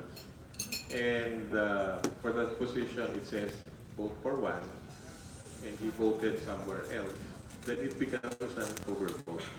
So there will now be different. What we'd like to point out is the machine still counted it accurately. It just so happened that there was this digital line caused by some dirt in the mylar film. Now, for the 2016 elections, Your Honor, our DCM does not have any mylar or protective film. It's a non-contact scanner, in which case you will not see any smudge or line in the digital image. The question is related to protest, so the set is here. Just in case you have some info. Attorney Valera? Yes, Your Honor. With respect to the printed picture images of the ballots, we had the occasion to observe, as what was mentioned earlier by the executive director of the COMELEC. There is this square appearing in the digital image. And when we compare this with the actual paper ballots, the votes counted by the BCM would tally with the picture image. So, with respect to, we can speak only of the areas protested by Protestant Tolentino. So as to the other areas, we not speak for that. But as far as the there was a match between the actual paper ballot and the digital image. Si Attorney Uy kasi was in the... Si Attorney Uy muna, do you confirm that statement that political parties were... sige, si Attorney Uy. Yes, thank you, Mr. Chair. Actually, the political parties were invited to do the source code review. And just to connect with the question of the Chair, we reviewed three software, three components. However, it would seem that there are other software that's running the system that's not part of the three. For instance, we never detected anything until it appeared in the during election day. So, where did that? What software was running? Why? Because we did not see it in the source code review. So, was it running a different software? Second is that regarding the square on the ballot image, the basis for having an optical scan of the paper ballot is that you will have a faithful reproduction of whatever is in the paper. There should be no alteration, insertion or deletion. If there's any insertion or deletion of any image on that image ballot, that would render that image questionable because you have the ability to edit. And if we had seen that in the source code, we would have objected to it immediately. Now to tamper if you have that. And we would have objected. We did not see that in the source code review. Was it mentioned that there will be possibility? No, we were not apprised of any information that there will be an insertion or a deletion on the image. Based on a review, that image should be a complete, faithful reproduction. Third, by inserting a square, you're actually leading any revisor to be biased because the revisor should see the ballot objectively and assess by themselves where that is. By already providing a square there, the revisors will now tend to follow where the square is. So those are the issues. Now, with respect to the SD card, Mr. Chair, you were mentioning whether it's the original or the main or the backup. It's easy to distinguish because one is a worm and the other is not. One is a worm drive and the other is not. So, but the question of Senator Cheese was, do you know which card has been used in the transmission? Ang sagot, hindi. Di will sabi hindi. Di alam. But because there's a particular issue where this is now important. Yung issue niya is that the backup card does not contain mirror images of the main card. So if the backup card was used in the transmission, then we are not transmitting accurate results. Yun ang point. So we should know. So, but at least it will be an answer. So, Mr. Are you done? Wait, is Attorney Roy done with his comment? Yes, I'd like to recommend. Your Honors, the 1987 Constitution have stated that the creation of the COMELEC is a quasi-judicial office. As a quasi-judicial office, their responsibility is to practice judicial functions. Now, when the Republic Act 8436 was created and later was amended to Republic Act 9369, what it stated was to authorize the COMELEC to do the procurement. But when it comes to project management, that's what was recommended by Director or USEC Rio, to be outsourced outside COMELEC. COMELEC does not have the competency, nor the know-how, nor the literacy to understand the mechanics, the disease of a computer.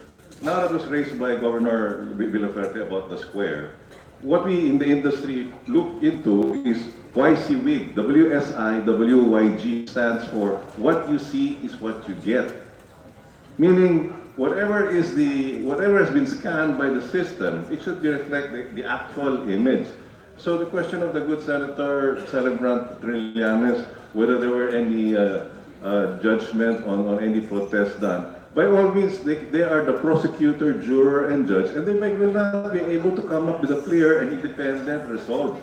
So we're saying here, in this body, that we have to separate that, and that's why the recommendation of my colleague, Dr. Gonzalez, that the creation of Department of ICT under Republic Act 10844 gives them the opportunity and the power to be the ones to select who will be the independent project management office that has the capability and competency. And what we have seen from the past 3 elections or 4 elections is proven incapability of Smartmatic. Because under the law, it has required that the provider, the one that COMELEC procures, must have a proven capability. But all the errors and the gaps that we have seen is really outrageous. It projects never really competent. And why are we still allowing COMELEC to exercise the option to purchase for the 4th time and to review, and for the 5th time to review this, and then coming up with the same error and fooling the rest of the public? We are already fed up. And what we're saying, gentlemen, Your Honors, we pray that you do the most honorable part to declare that this technology is already obsolete. There are new technologies that even Filipino software companies are competent enough to build one easier. And if you're thinking we're running out of time, if we recall in 2007, when the Republic Act 9369 was passed, the COMELEC Advisory Council said to implement, and it's 4 months of time. COMELEC was able to revert back to manual system and still able to create the election of 2007 running on a manual when the Republic Act 9369 was passed into law in 2007, January.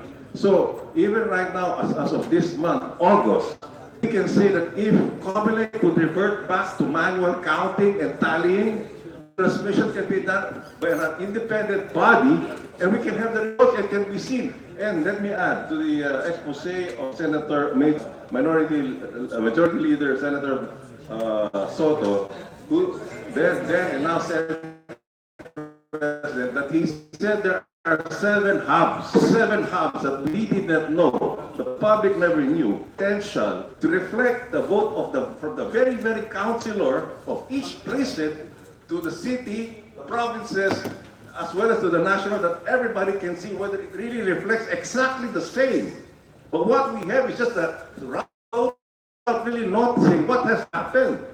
And we can see that for the vice presidential candidate in the person of Vice President Bongbong Marcos, who's leading by 1 million, of that in the middle of a live transmission, by all means, by God, that is a violation. You don't do that in a live transmission on production run, because that is direct tampering. And what should you have done? You should have stopped counting and just remain whatever is the outcome of that result and make that thing be the final result, because beyond that, that is subject for digital forensics, and that is in this. I'm sorry, but this thing is we're looking like fools in this body. We are experts in this field. We represent among ourselves 1,500,000 IT professionals in the country. We know our business and we know our trade. And the rest of the people here act as if they know what they're talking about.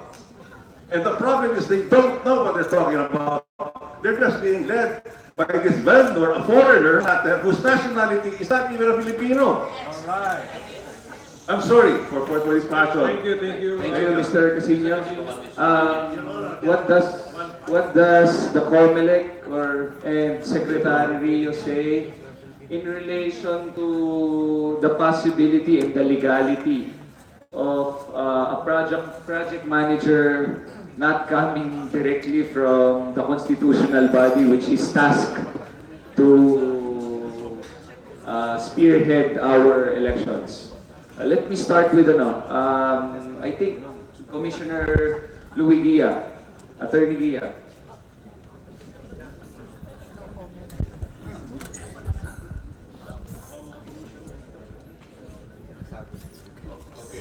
Whatever decision we made was based on our assessment as to what the law is, what our mandate is under the Constitution, and our appreciation not only of the present technology conditions, but also our assessment of how we can make the elections generally credible. That was our basis, and we have factored all these things. Now, when we made the decision, we had different opinions on how to approach these things. But for now, there is one COMELEC, there is one country. We were asked the elections, and we're doing it the best way we can to discharge our mandate. And we are putting ourselves in front of the public, and we will be accountable for all our decisions.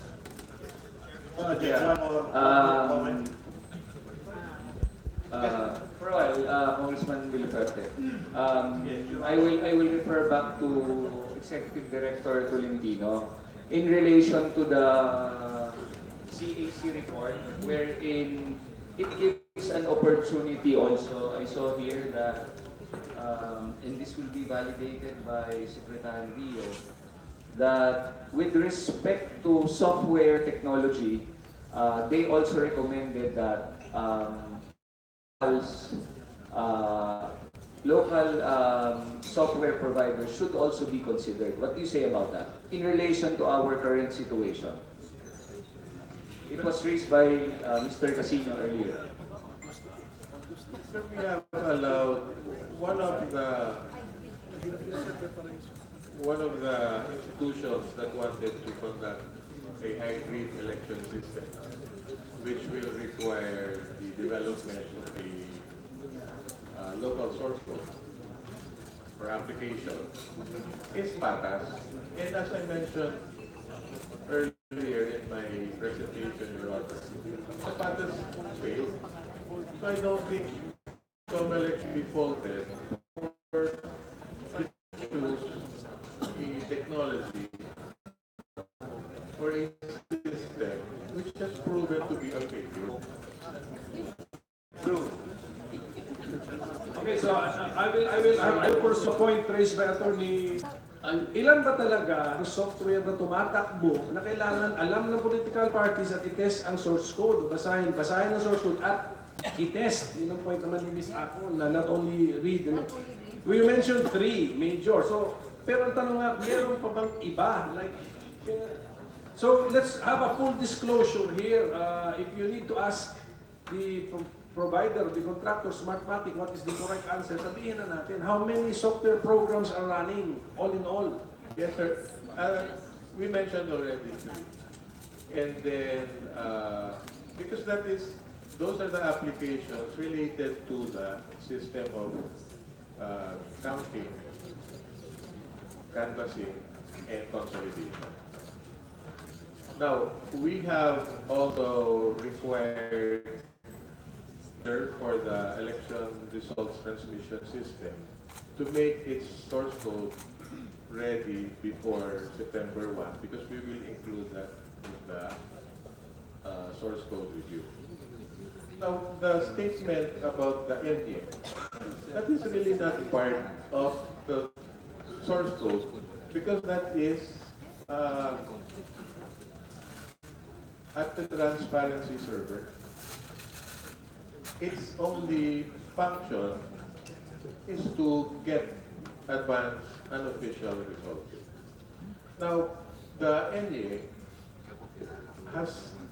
is not connected to our canvassing and consolidation system. So any script there made will not affect our elections. In fact, the CAC has already stated in its report that it did not affect. Maybe we can confirm that with USEC. Ito question ko. The NDA problem was in the transparency server. In the official server, there was no NDA problem. None. Bakit gano'n? Bakit hindi na foresee? Ba't nangyari pa yun? Kaya naman pala walang problema. Bakit sa transparency pa nangyari? Transparency for the entire country to see that we have a problem.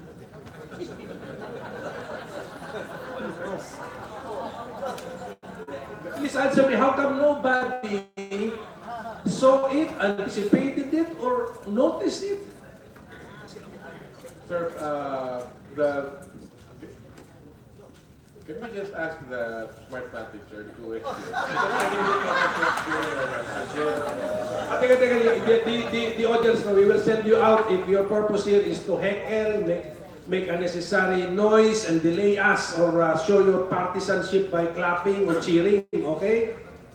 We will really send you out kasi paminsan-minsan na lang po itong GCOC hearing natin nadidistract po tayo. Yes. Mr. Senate President. I echo the announcement of the Senate, the chairman of the committee, Senator Pimentel. Now, please refrain from clapping, hooting, or whatever, or even laughing. But that is a very good point that was just raised now. Let Smart Matic answer because to other people, the COMELEC seems to be the lawyer of Smart Matic. It should be answered by them. So let them answer it. The guy who did anything, I think, was from Smart Matic, not from COMELEC. Tama yun. If the executive director says that, we will allow Smart Matic to answer. Who on behalf of Smart Matic will answer? Ravir, what's your family name? Bahia. Go ahead, sir. What happened here? In terms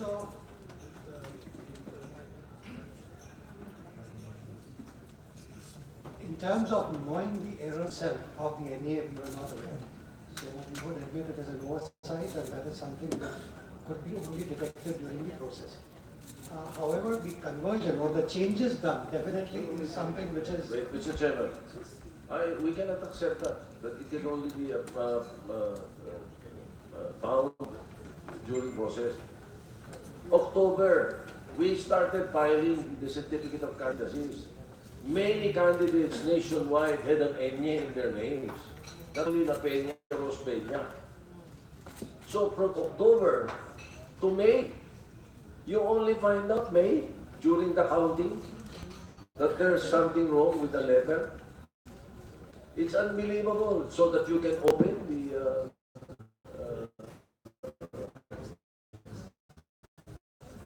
transparency server. We cannot accept. I have to continue, but for example, I will just interject. For example, in a past election yata to, kailan yung single space, double space na binago natin yung mga SD card 1 week to go. 2013 we have field test. When you say you actually test the entire system, we have a mock election test, and then we do not notice any Is there any problem? Ms. Marbat, go ahead, sir. We need your explanation on record. So specifically on the transparency server, the NEA, we did not know about that specification. We discovered it only when it was pointed out by certain observers during the election. Yes, definitely it was a mistake to convert it immediately without transparently disclosing it. However, it definitely had no impact on the election results as already pointed by the committees.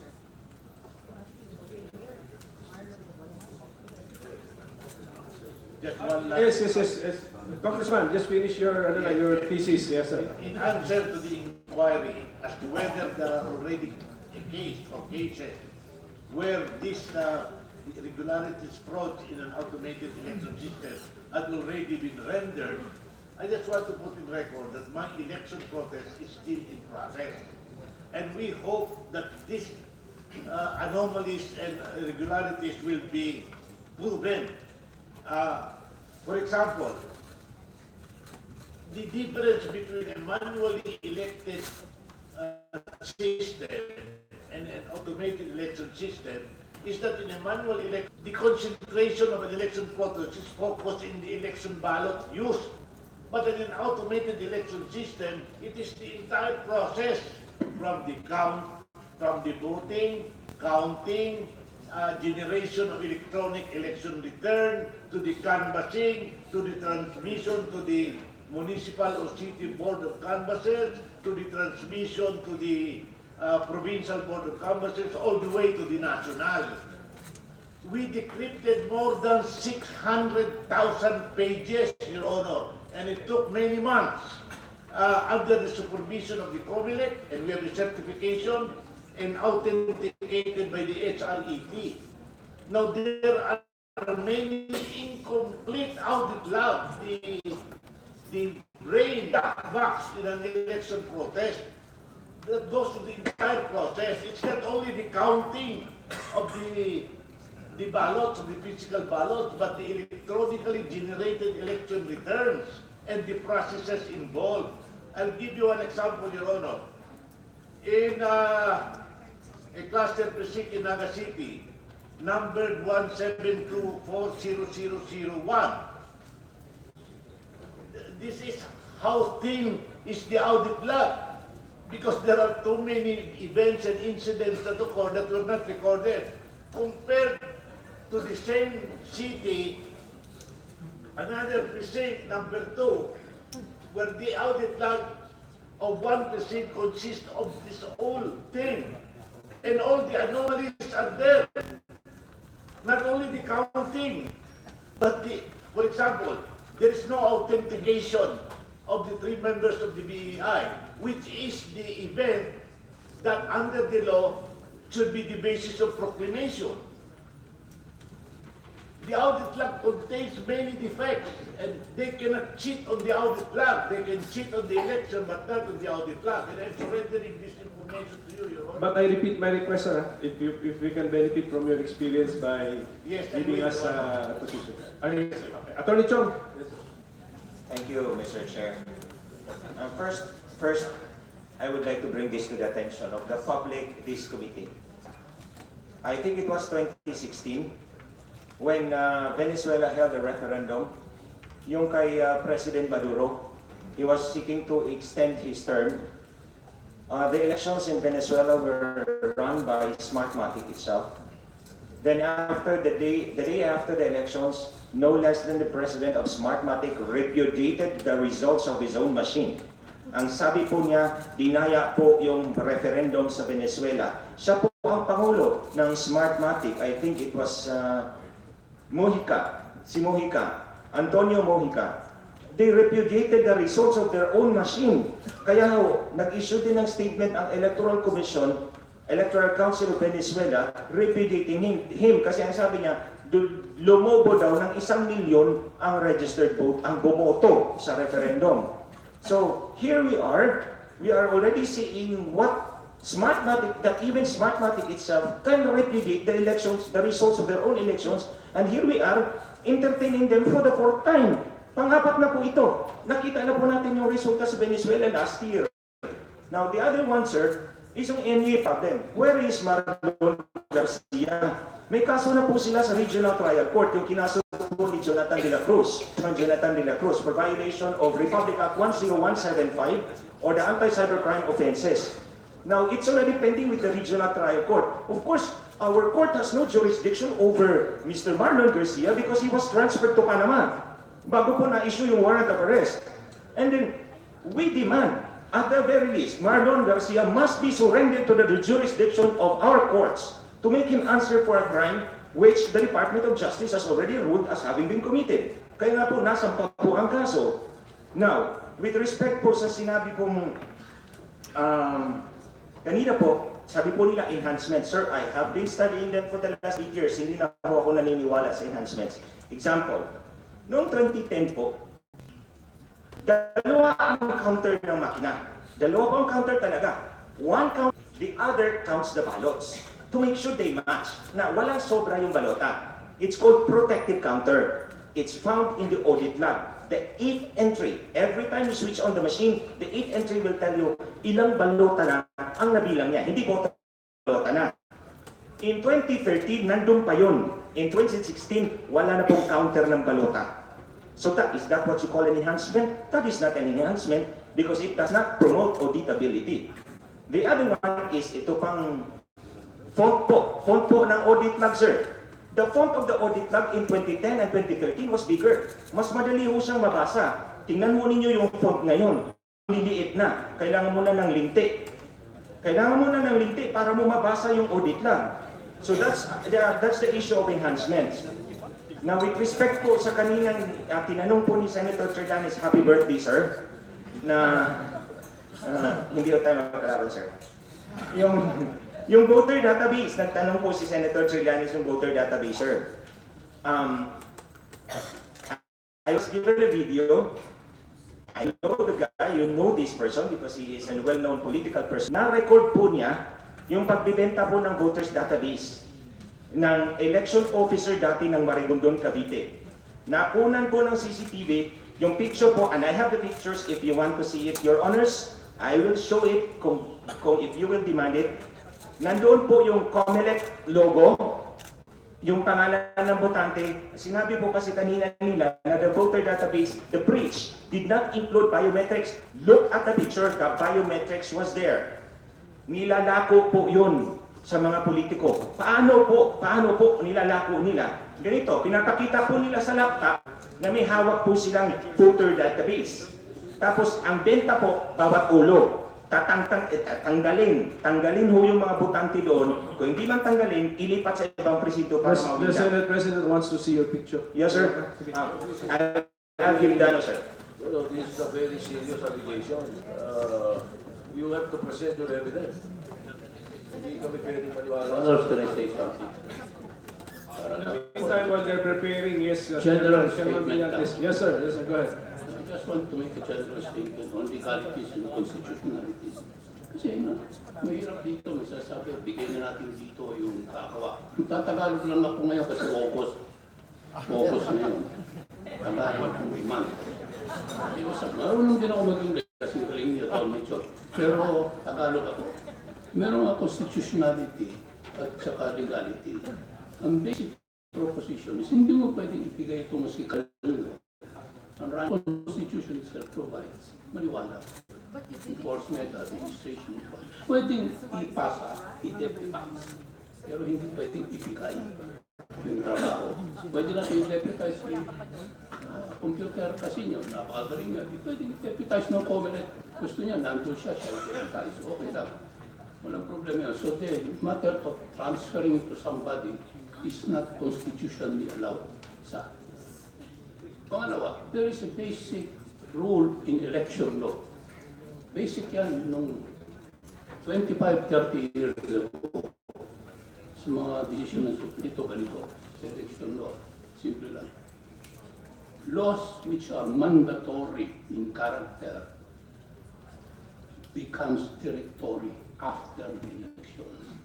What does that mean? It's a very simple thing. Kasi naririnig ko si Atty. Apple, kaya kwento rito, ang daming violation. Ang dami. Noong 2010, what is the most basic violation of the law? Alam natin lahat yun. Source code. Hindi nagkaroon ng review ng source. noong 2010. Noong 2013, ako ang chairman. Nagkaroon ng review 3 days before the elections. Halos wala. And yet, we have the elections. Because these mandatory rules on source code, mga ganitong kwan, hindi na nagiging mandatory to after the elections. What is important after the elections is the results. Results. Was it affected? Ang daming glitches na nangyayari. Ngayon yung madaming maingay dito sa atin, daming nangyayari, ganitong violation. What? These are glitches. There is no perfect law. There will always be violation, even in the manual. Kaya lang, tapos na eleksyon, ang pakinggan na apektuhan ba yung results. Kaya sinasabi namin all the time, when I was chairman, I keep on saying, daldal kayo ng daldal eh. Makita nyo kami na isang presinto na yung resulta ng election return na lumabas doon sa makina, yung first 8 na official results, at saka yung 22 susunod. Iba ba yung resulta doon sa balotan nung nagprotesta kayo o nung nagbilangan kayo? Wala, puro ingay eh. Puro ingay na ganito, hindi nasunod ito, hindi nasunod ito. Yes, but these are glitches, deficiencies, which can occur. Pero huwag naman natin sabihin na dahil sa nagkaroon ng violation ng law, wala na lang. So, sana hindi 2010. Ang daming violation eh. Marami rin namang glitches ng deficiencies. Pero huwag natin sabihin, eto, pinayulate ang law, pinayulate itong law. Eh, maski naman noong 1987, 1988, papractice na ako ng election law. Karaming violation ng election law. Pero pagtapos na, importante, ano ba resulta? Meron ba kayong mapapakita? Tatanong ako, meron sumagot dito. Yun daw resulta sa General Tino, natanggalan si Villanueva ng ganitong boto. Nandito tayo, Mr. Chairman, sa Coco Pimentel. Nandito, tinignan natin, pinatungan yung balota, yung physical balot na sinasabi. Si Tony Chong, lalabas ko dito yung kanyang statement. Sinasabi niya, yun daw, resulta daw sa General Tino, yun daw ang tama, yung physical ballot, as against the decrypted. Decrypted, physical, meron. Sabi niya, itong physical daw ang tama. Nakita natin yung dito, linabas ko dito yun. Na maliwanag na shadean yung physical, wala dun sa decrypted. Paulit-ulit siya. You want to see what Mr. Cho is saying all the time? All that you do, open his Facebook, and everything that he's saying there, it's all there in his Facebook. Yeah, but we will make it a record. So, okay, we can go back. I will bring in all the Facebook. Thank you. Let me just put in one on record para maliwanag lang, sir. Isa lang. Yeah, just be short, be direct to the final statement. May sinasabi si Tony Chong dito na meron siyang mga kopya na balota. Umiikot siya sa buong Pilipinas. Pinakikita niya yung balota. Your Honor, that is the subject of a criminal 353 ballots. I invoke my right against self-incrimination, Your Honor. Chairman, we are already 353 ballots digressing. ito. Okay, Chairman. Okay, let's go back to the topic na JCOC-AES on the automation. Attorney Chong, your topic now is the picture that you mentioned. Go ahead. Thank you, sir. Thank you for presenting my right. And thank you for preserving my right against self-incrimination and yung may protesta sa Israel. Attorney Chong, Take up the bawal yun eh. Maiipit yung kanya. Create ko siguro ng Villapuerte. Baka maiipit siya doon sa Israel. They're coming out now. he's taking the risk. Anyway, go ahead. Can I reply to that? It's a personal matter. He mentioned my name. With all due respect to Attorney Brilliant. Just be brief, sir. Yes. The principle that he said, that what is mandatory before the election becomes directory after the election, that ruling of the Supreme Court has been overturned and reversed by the Supreme Court itself in the McKinnon case. Okay, the committee will review that. Okay, the beginning case. So, Attorney Chong, yung picture lang, upon the request of the Senate President. What is that all about? Ito po yun. Actually, these are clips from a video that was given to me. I can give you the name later, sir, if you demand. The first part says Commission on Elections po yun, yung nasa taas. That's a COMELEC logo. That's the left. the left side, the upper left side, that's COMELEC logo. Sabi po nila, wala pong, yung bridge po, wala pong kasama ang biometrics. Take a look at the right. Nandun yung mukha, nandun yung picture ng botante, nandun yung thumb mark. Nandun yung thumb mark. These are biometrics, Your Honor. And then ito yung data, voter details, oh. Ang nagbibenta po nito, dating election officer ng Marigondon, Cavite. Naglalako po siya. This is in the Visayas, Your Honor. Ang racket po dito, mababayad po yung kliyente na ilang ulo ang tatanggalin dyan. Ililipat sa Ramawindang pagdating ng halalan.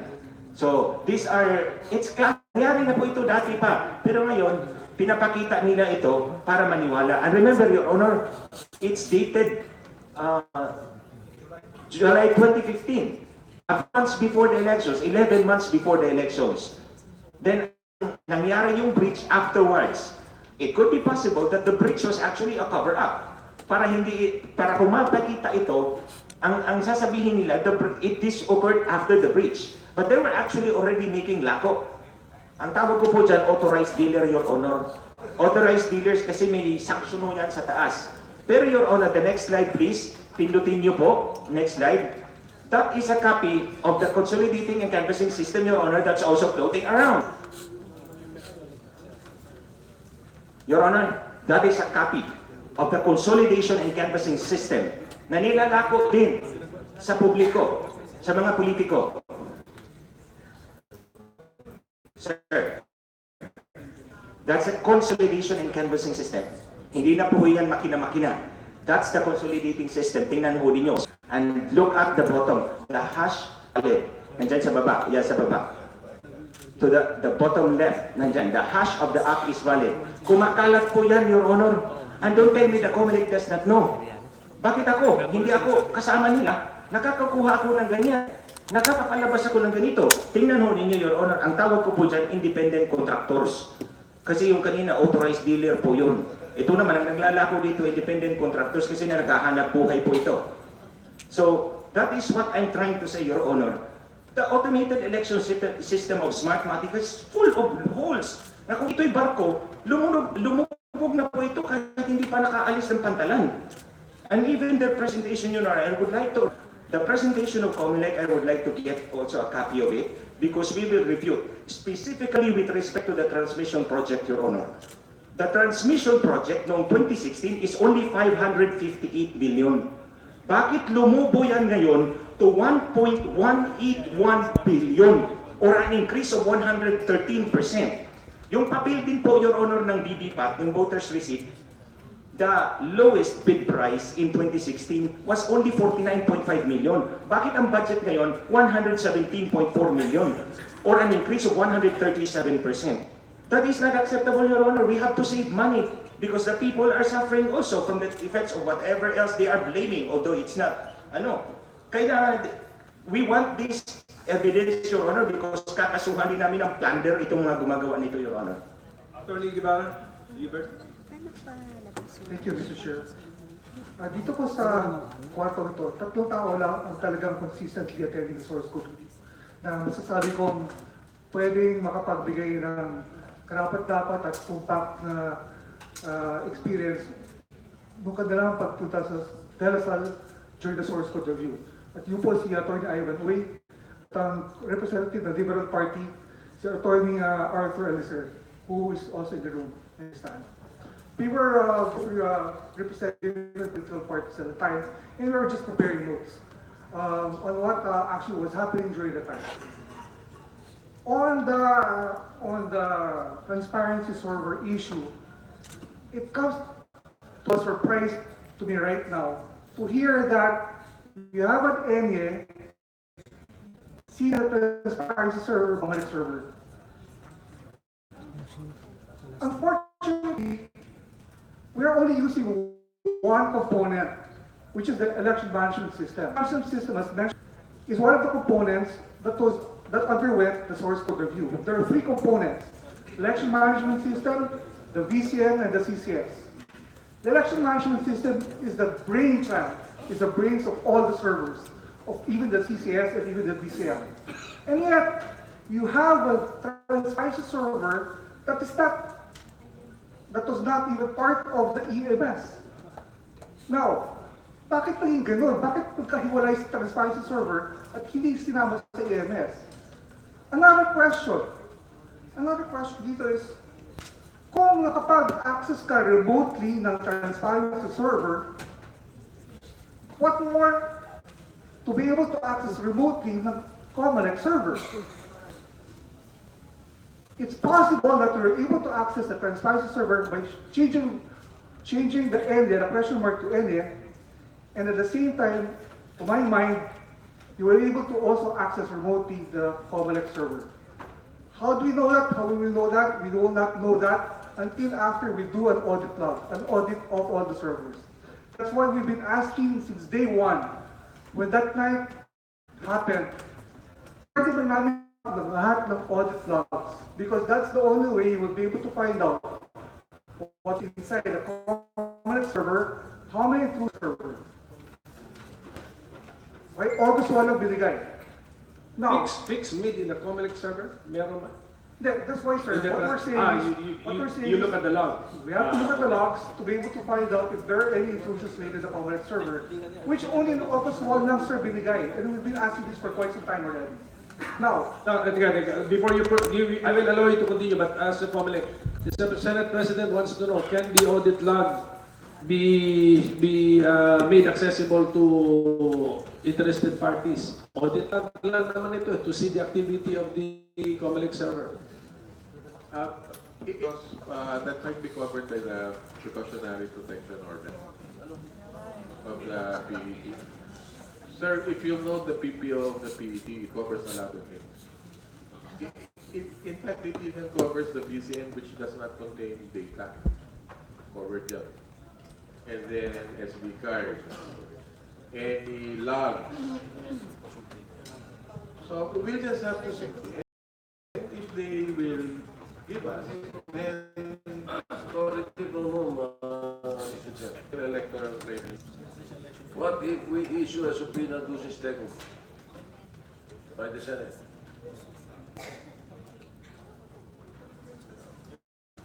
Therefore, Mr. Chair, I suggest that you write my office or a request for a subpoena to system. So we will do that. Mr. Chair. Since it's Attorney Guevara who is speaking right now, and he represents Philippine Computer Society, this representation on behalf of the House panel would like to be enlightened, Director Tolentino, in relation to the review. 2019, can you please guide us? The way I understand it, currently, the COMELEC has already exercised the option to purchase the machines. So for 2019 ho, paano bang gagawin natin in relation sa pagpasok ng mga local source code reviewers natin? Ibig sabihin, kung 97,000 or 95,000 ang gagamiting makina para sa national and local elections, paano po na-check and balance na inilalagay dito? Considering na sa iba-ibang mga jurisdiction ho, iba-iba ang mga laman yan. Siyempre, para dito sa probinsya na nasa norte, iba ang kandidato, iba ang nasa Region 3, iba ang nasa Visayas, iba ang nasa Mindanao. Pero nationally, may mga senador. So paano ho yan i-review? Paano ba yan? For the benefit of, para sa lahat ng mga ano natin, para maintindihan mo natin, paano ba yan i-review? Na hindi siya pre-program, na siya yung integrity niya. At paano po yung reviewing ano natin? Sino mga nagpupunta? Mga major political parties? Paano natin sila imbita? Kasi kaya ko na itatanong to, kasi very vital ho ito sa integrity ng ating electoral system eh. Ito yung preventive measure natin eh. Director Tolentino. Tama po yun, no? Kaya dahil September 1 yung ating start ng source code review, by the middle of August, we will be coming out with a list of the credentials needed for a party to be accredited as a local code reviewer. Now, we should also take a look there that there is not only one code review being undertaken. We have one local source code review, and another one is being conducted by the international certification. Thank you, Director. Okay po ako dun sa SLI Global Solutions in International. Hindi muna ako pupunta ron. Dito lang po muna ako sa local. Ibig sabihin, to make it simpler, more or less, we have 80 provinces here in the country. So halimbawa ko, magpapatesting yung COMELEC sa 80 provinces. Paano ginagawa natin para naman yung mga partido sa kada probinsya ay notified sila, partido represented by those who are knowledgeable dun sa mga computer systems, para malaman nila na yung mga makina, yung mga nakasulat doon, yung nakaprogram doon ay may integridad. So how do we do that on an operational level? Component, it also goes to provincial. If the city is highly urbanized, it goes direct to, diyan po yung magiging configuration natin. Well, ang tanong ko lang po, Director, I mean, paano nagkakaroon ng transparency at that point? Ibig sabihin, ngayon ho, hanggang May 13, 2019, sa siyam na buwan na lamang mag-aalala na. Eh, nakasulat din po sa batas na merong mga partido, sasama nila yung mga miyembro ng partido o mga taong may technical know-how pagdating sa mga computer, mga software. Paano po ito? Yun lang ang gusto kong, this chair wants to know that, so that we will have credibility and integrity in our electoral system. So, ang last time nangyari dyan is that one party vote as Smartmatic. I'd like to see a portion where this one goes here, parang mga ganun. And then, ipapakita yun. But the suggestion that the source code review be brought home for total review, I think that's it might be a violation of intellectual property. Well, Director, I'm not saying that. I mean, I'm just asking yung sa ano natin, yung operational. Yes, sir. So, for people for the layman who does not understand IT, they can still determine the accuracy and the integrity of the machines if they participate in the final testing and sealing. The final testing and sealing, our election officers will post notices in their respective municipalities stating the date and place where the sealing will be conducted. The public can go there. They can join the directly counts the ballot and prints out the result. Director, you raised the issue of intellectual property. Whose intellectual property? The developer.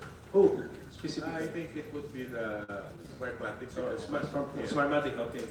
So what did you even try to ask Smartmatic if they will allow the review of local source code reviewers and allow them to bring this to their labs for testing? I mean, did you ever take the side of the local source code reviewers, intellectual property owner or holder, that can you allow or not? May tanong lang. Did COMELEC even think about that? No, sir. Kasi binabara natin sila kaagad na intellectual property. Paano mo pumayag naman pala? Yes, sir. We'll ask them. We'll ask them. Mr. Pravir, do you hold the intellectual property rights over the... my first question is, you're now familiar, this will be the fourth election to be run under the Smartmatic system. So you're now familiar with the way we run our system, right? You are. Okay. If I were to ask you, how many softwares or programs are involved in the Philippine automated election system that if you were the international certification authority, you would review? How many programs?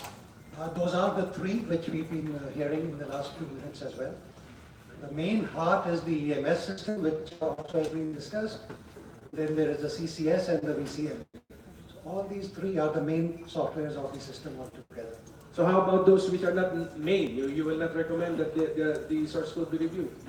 Not necessarily. Of course, there's a huge transmission network which carries the equipment.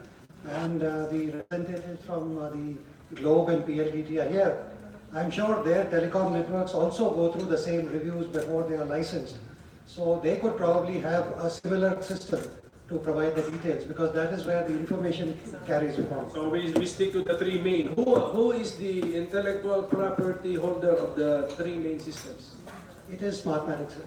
So is there any problem if you allow our source code reviewers to bring this home or into their labs for your software to be tested? We will consider the detail of how it can be done and what can be done. We will support in whichever way it can bring in more transparency and accuracy in the system, no problem at all. However, we have to evaluate how we do it and what terms of reference we follow. Yeah, please, because this is one issue which has been repeatedly raised. That it is, as Ms. Apple said, that they are allowed to look, read, but not test. So what is the value of the so-called source code review? So now I'm going back now to Attorney Guevara. Attorney Guevara, you mentioned three lawyers faithfully and diligently being present not to test. How did you find the experience? Was it worthwhile? Was it worth the effort, or was it a useless exercise? Well, to be candid with COMELEC, especially Commissioner Diaz actually addressed some of our questions during the source code review. But a lot of our questions were never actually answered. It was just merely noted down. And to my mind, if those questions were answered, if our suggestions were actually put into practice, put in effect, then I guess our problems would be a lot less compared to what we had experienced during the last election. As mentioned on the box, on the square, during the source code review, and I can safely and confirm that matter. Now, as mentioned by, I think, Executive Director Tolentino, that's a way for them to assess whether a particular vote was cast for a particular candidate. Now, if I can show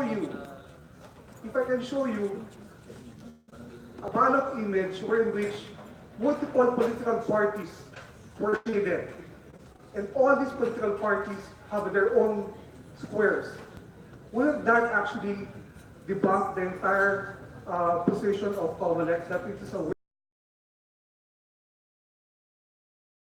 for a particular candidate for a ballot? Parties, for example, you only choose one party, right?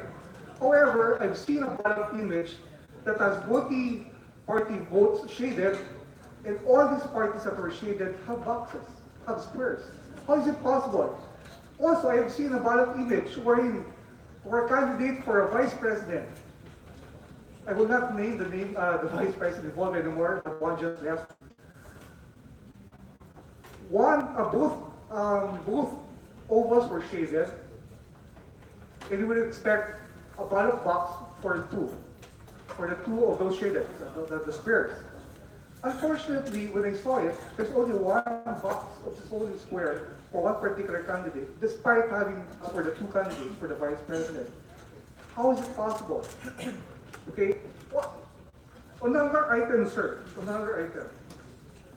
In the source code review, if I may, okay, under resolution of the COMELEC, only political parties are allowed to do the source code review. You have to be endorsed by a political party. And I've had that discussion with Commissioner Diaz. Why would you limit the source code review to those endorsed by political parties? We have experts from the different we have IT experts, IT associations, who can likewise do the source code review, and yet they're barred from doing the source code review themselves, except for one. Dr. Mananastas was allowed by COMELEC to do the source code review, despite not being endorsed by political party, primarily because we had to talk to Commissioner Diaz to allow Dr. Mananastas to do the source code review. Now, what we're saying now is what we're recommending, suggesting, it should not be limited to political parties. It should be open up to everybody. Not only just everybody, it should also be COMELEC and even DOST. Because at that time, when we did the source code review, not even a member of COMELEC not even a member of the OSC or AISTI, did the source code review with us. If you notice of all the hearings that we've conducted here, every time you ask a technical question to COMELEC, they will always refer to Smartmatic. Right? Always Smartmatic, but Smartmatic is the one who actually did who did develop the software. But is it that COMELEC should be the one to run our election and not Smartmatic? Surely COMELEC will be able to address all of our questions, even if that's Smartmatic. What we're saying is that there should be more action, more participation from COMELEC, even the technical people of COMELEC, even the commissioners to participate in our electoral process, in prepare for the election, especially for 2019, and not just leave it to Smartmatic.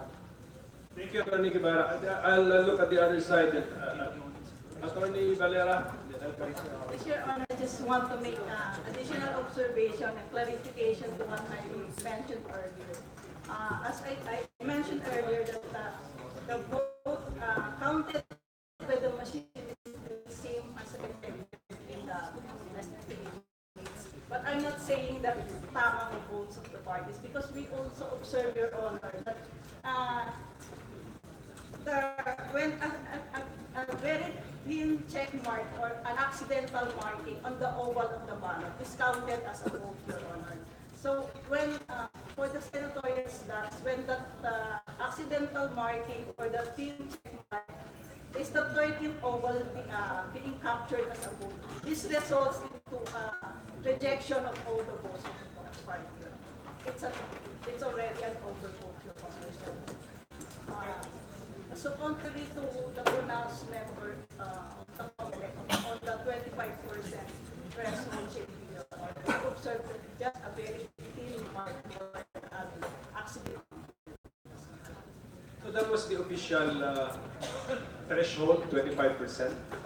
In effect, you're telling us the machines were programmed to detect at least 25%, and if it is detected, it will be considered a mark. Tama po ba yan? Yes. Pero, Attorney Guevara, if you can provide this committee with what you said, that you can produce this, pero photocopy lang yan of the digital image, no? Kasi bagsak yung explanation yung COMELEC about the presence of the square.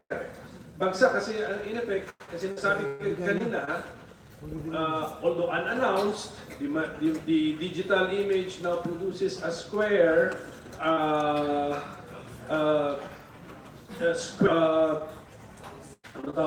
surrounding the mark which the machine counted. And then, according to Attorney Guevara, and I'm asking now to submit, in a party list, he has seen a printout of an image where there are two squares. So, mali na yun. Kasi ang overvote kagad yun eh. But we need to see what you saw. Okay, so let's give chance to others muna. Congressman, gentleman, unahin muna natin si ladies first, Miss Crimson, and then after you, sir, Miss Crimson.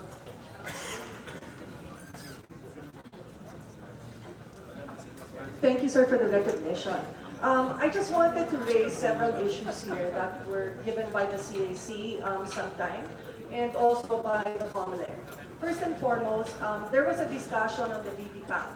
Now, in the RMA, okay? So, I think there should be a direct relationship between the RMA and the VVPAT. Why is that? Because the VVPAT is actually what the voters voted, okay? And so I cannot understand how the RMA does not use the VVPAT as a second basis for the RMA, random manual audit. Now, Namfred here explained to me, because I told them why to do that, they explained to me that they did not do that because the VVPAT, number one, does not have the precinct number, does not have the ballot number. So, in short, the VVPAT is just a piece of paper. It is useless. No?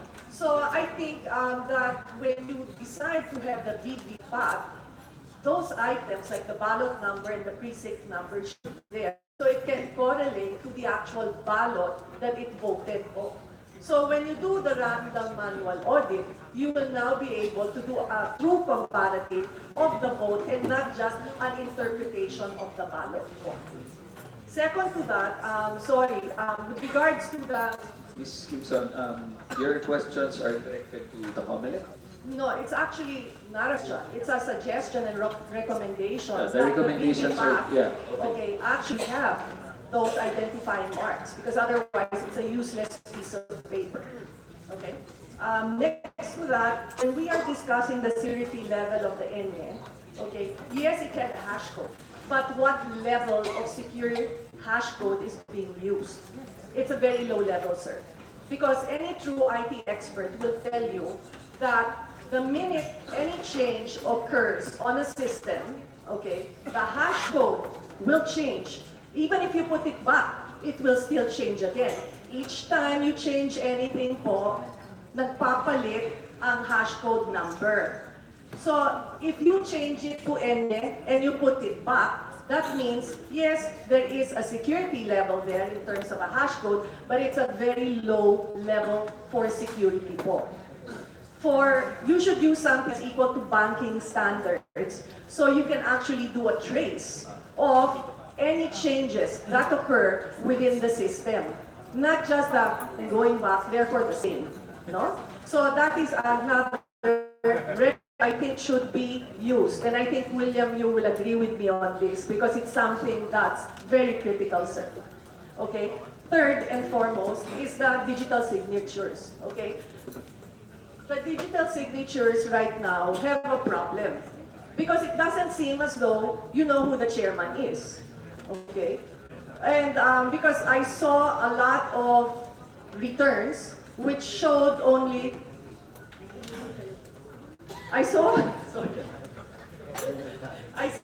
sorry, I'm just rushing to go to the airport. I saw a lot of returns, sir, that showed 3 digital signatures and none of them were chairman. So the law actually requires 3 digital signatures, one of which is the chairman. Okay, so I cannot understand how this is happening. Now, I raised digital signatures because I worked at DICT, and in DICT, we actually use digital signatures. Okay, so this can actually be used for the BEIs. And anybody that tells me right now, which has been said by even Attorney Lasatin, the last election, is because if one of them doesn't show up, then we have a problem. So now I raise the question is, how big a size the SD card that's being used in terms of memory? I'm sure you can use 128 gig, okay? And that will suffice to put in all the BEIs and the chairman within a certain province even, onto a single card. Because you're not gonna transfer them inter-province, okay? So this signature can be embedded into all the SD cards for validation. So when somebody goes into the system, they will actually be able to use their digital signature. I think, as he's here, Peter Banson, I know him quite well, they actually are the holders of the locks specific to the digital signature. Ngayon po, ang problema dyan, the reason for a digital signature is to secure that the person that signed it is that person. The problem is COMELEC is asking for the key as well.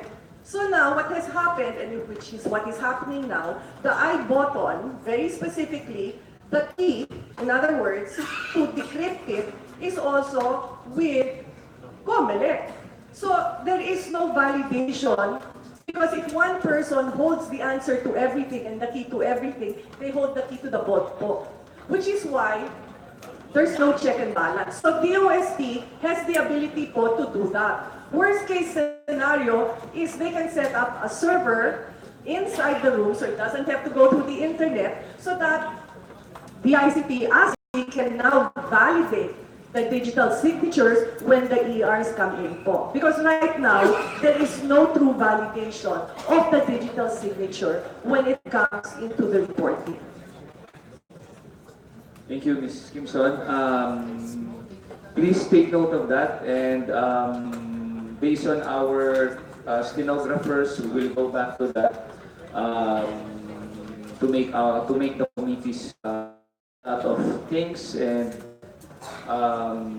we will just take note of that and make sure that the good points there will be included in our report in coordination with COMELEC, DICT, and DOST, Mr. Peter Badson. Mr. Chair, if I can just ask you to ask them if my suggestions are valid. Yes, Executive Director Tolentino. Thank you, sir. We have already discussed the matter of digits with that, and we are just firming up the procedure on how to enroll the teachers and when, so that they can key in their individual things for the digital signature. And No, because I would like to get an answer that the key to that stays with DICT ASTI. Because otherwise, if it's not with them, then it's useless. Because they have the answer to everything. as I said, we are in the process of discussing the matter with the DICT. So let's just wait for the DICT to give us their official recommendations. Yeah, as an light body, we will truly take note of that, and in coordination with the concerned agencies, the best of that we can, we will do that. Before we recognize, I'd like to recognize my former colleague, Congressman Monico Montebella. Maraming salamat, Chairman. Magandang hapon sa lahat. Una, we'd like to thank you and Senator Pimentel for initiating what I call democracy at large in this country. Alam mo, kung wala itong forum na to, walang mangyayari. Ang hirap, sino bang kakausapin mo kung may panalo o may talo dito? That's why maganda yung question ni Senator Trillanes. And I don't know whether I get the categorical answer from COMELEC. Mayroon bang isang kaso dito na nanalo after using this digital election system? I doubt kung may nanalo eh. Kasi sa tatlong eleksyon na ginamit ito, pag may nanalo, ay siguro maaapektuhan ang buong eleksyon, ang buong bayan. Kaya hindi pwede. I'm sorry, mahal ko itong kasama ko si former Congressman Villafuerte, pero ang labas ng sagot mo, ang sagot nito, I think sa kaso mo, after na ng eleksyon na susunod, itong 2019. Kasi hindi pwedeng before eh. Kung before at ikaw ay nanalo, ilang libo, ilang daan ang kaso na babalik ka dito. Kaya hindi siguro pwedeng may manalo eh. Kasi if you can prove that this machine is unreliable, bakit pa natin itutuloy ito? Sigurado si Presidente siguro nasisigaw na, magmumura nito eh. O kung siguro. Kaya palagay ko, after hearing all of these IT experts, I consider them more knowledgeable than us politicians. Mas kang reklamo nila, ano bang mangyari after nito? Baka after this hearing, maganda na pumutok, pero wala pa rin mangyari. Kasi nagtaka ako kung bakit nag-retire yung mga commissioner na, alam ko doon, ang iba, mga lim ata. Bakit nag-retire 1 month, 2 months lang before retirement? Binayaran ng bilyon-bilyon ang kwanto, ang part natin. And every answering questions here or elsewhere sa Kongreso, iba-ibang persona ang hinaharap. Nasa na si Mojica, nasa Argentina, nasa Venezuela. Ito sana naman to, with all due respect, I don't know which country you're from. May I know which country you're from? India or... I'm an Indian. India, okay. I have so many good friends there. But every time magkaroon ng putok, Ang nagsumasagot para sa Smartmatic, iba-iba. Iba-ibang mukha. Kaya, ako'y nagpapasalamat, sinabi ko na, Senator Pimentel, kasi kung wala kayo dito ngayon, walang nangyari. And after hearing all these knowledgeable IT experts, ano itutuloy pa natin uli ito? Why do we risk? Pabilisan ba to? This Olympics na lang kayo. Kasama na kayo sa akin. Kung pabilisan lang ito, nalalabas na direct. In 3 hours, 2 hours, 1 hour, tapos na eh. Okay, pabilisan. Gold medal ka. Pero is the truth? Is it fair to all concerned? Ang nanalo ba talaga nanalo o pabilisan lang?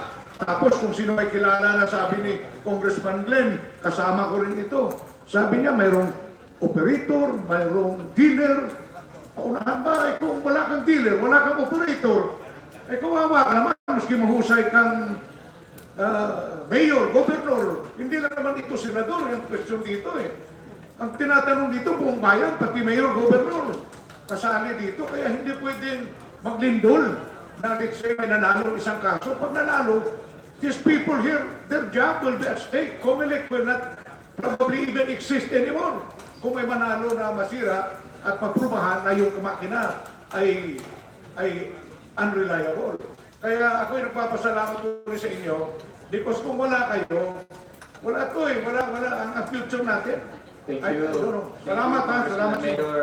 Mayor Director Tolentino, what do you say? And meron ba tayong kasama dyan mula sa COMELEC Legal Department? Yung mga mekandos, mas maganda siguro kung hintayin na lang natin matapos yung case.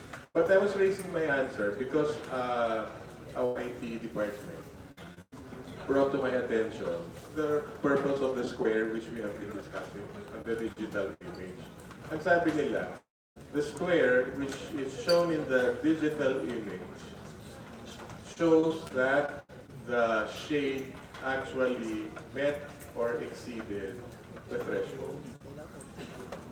Okay, it's not actually it means it's above. It means that it met the threshold or exceeded the threshold. That's why yung sinabi ni Hubert earlier that he saw several squares, that could mean that there were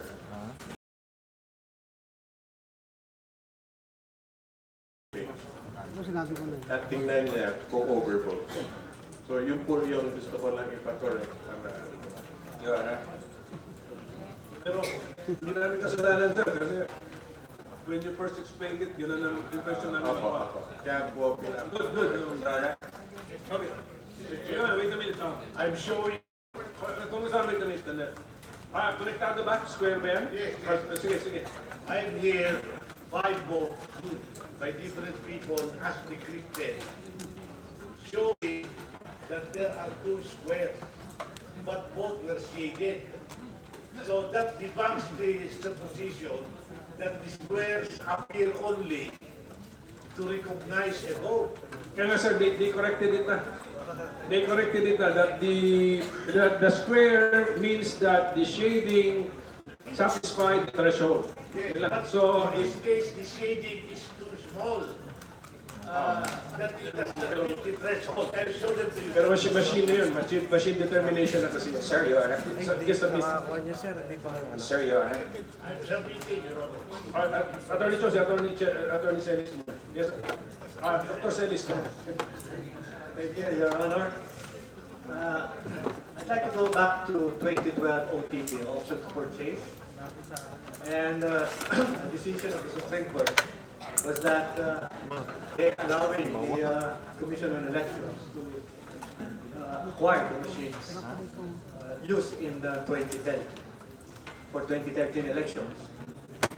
And the reason behind was that COMELEC has already detected those items that should be repaired by the Commission on Elections.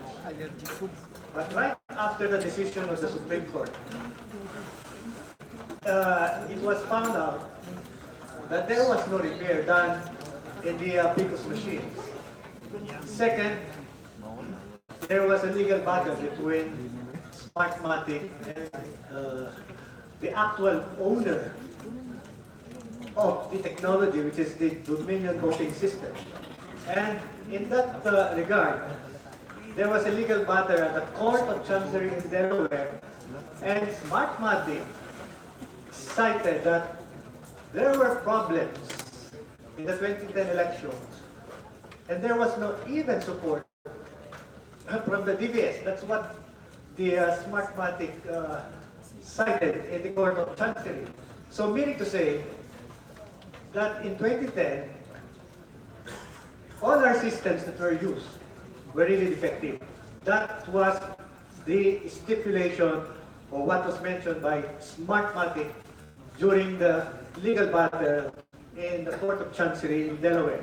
So the owner of the system is not Smartmatic.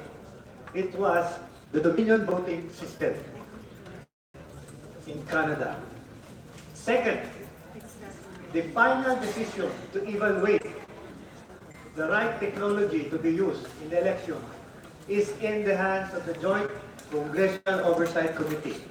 It is not the final decision of the Commission on Elections to make a recommendation or make a decision based on their assessment. The assessment and evaluation is in the hands of the Joint Congressional Oversight Committee. So that is stipulated in the law. So whatever the previous elections use, what are the findings, what are the assessments, the final decision is in the Joint Congressional Oversight.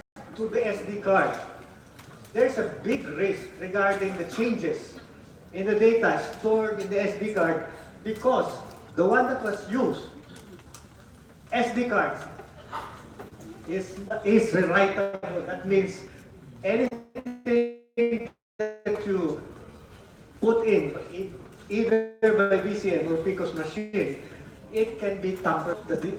One of the terms of reference in the past bidding, the device to be used should be write once, read many. So those machines used in the past 4 elections, ARM election, and the 3 national elections, use SD cards that are rewritable. So there's already a risk of changing the data. Fourth, regarding the source code review, it was only mentioned that there are only 3. The VCM and the CCS. But in the privilege speech then by Senator Soto, the majority leader, he mentioned about the regional hubs and the DNS. So there should have been a source code review for these 7 regional hubs and also for the DNS. And it was also mentioned by former chairman Brillantes that he have this source code 3 days before the elections.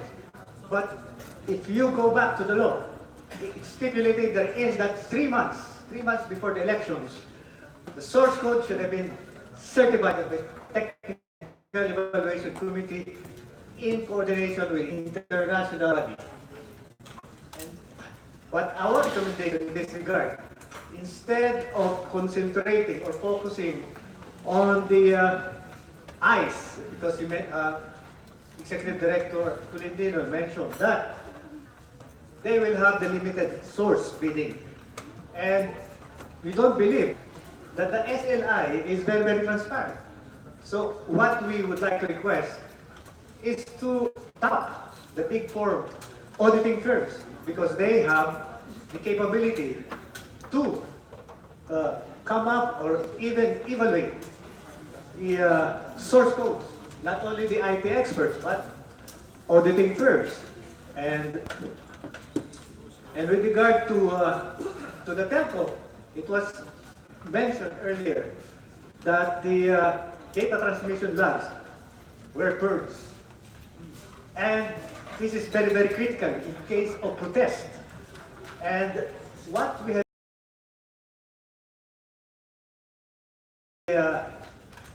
the data in the SD cards, the ballot boxes, they keep it for protest. But this is very, very important to consider that the transmission logs should also be stored. The retention period should data the ballot boxes. So that should also be considered in terms of data retention. And then there is a stipulation in the law that the implementing rules and regulations should also be implemented or promulgated by the Commission on Elections. Since 1987, since the time the Republic Act 8436, there was no implementing rules and regulations that was promulgated by the Commission on Elections. And we're talking about legal regulation. And I could remember that former Chairman Andy Bautista was saying, we will promulgate, and with the help of the rest or the stakeholders for this RA 9369. Okay, can I take up some of these points? PLDT said that the logs were automatically purged from their data storage services. Mahirap ba i-retain ito sa storage? Malaki ba masyadong, Dr. Celis, as far as you know, malaki ba masyadong kinakain na space nito? No. These are text files. And why the urgency or the excitement to delete them just because they were transmitted already to Smartmatic? Delete na. They can. And that should be part of the keeping the record. For the record, Executive Director, kasi according to Globe naman, Globe entered into a contract with Smartmatic TIM, not with COMELEC. How about PLDT? PLDT's contract is also with Smartmatic. Okay. So, according to Globe, their contract with Smartmatic did not include storage or retention of the data. Can we know if we will allow the same in 2019? Who will enter into contract with the telco? Still Smartmatic TIM or the COMELEC? But even if it's the COMELEC or even if it's Smartmatic TIM, can the COMELEC require Smartmatic TIM to make sure that the logs will be saved, retained for X number of years? Ilagay nyo na X number kasi excitement to just because nabigay na daw sa Smartmatic, we will automatically delete it. Kahit kamahal, maintain nyo the storage nila. Anybody who knows the answer, please. Ongoing election results transmission system. So we include that in the TOR probability rate bulletin. That the winning bidder should be required to retain for 3 years, 5 years. Yeah, I also understand that we also invited representatives coming from Smart. Are telco representatives here? But the acting secretary, telco is here. Please identify yourself. Tell us, masyado mong mahal ito on your part if you retain the Engineer Juan Alves is recognized. Yeah, I'm Engineer Rolly Gualvez, representing PLDT Smart. We actually provided the so the fact that we have provided it already and we have no request to retain this, it's actually there's no intervention being requested to the system that it will be retained. So automatically, as the data comes in, it will automatically purge the information that was used before. Pero pwede rin na we cannot make it automatically, tama? You can also program your system that you do not automatically purge the data. Tama? I think so, sir. I think so. Yeah, kaya yun, diba? Especially if it is requested that you retain the data. Tama o, kaya? Yes, sir. Yes. Okay, so no problem. Rio, what do you think? Ikaw ang expert na. Yes, sir. Actually, the telcos only have to download those particular data and system themselves or pass it on to COMELEC. So, can we, basta Executive Director, no? Okay, and then commissioners are here present. Okay, I also noticed in the budgeting, meron na tayong 3 I buttons ngayon.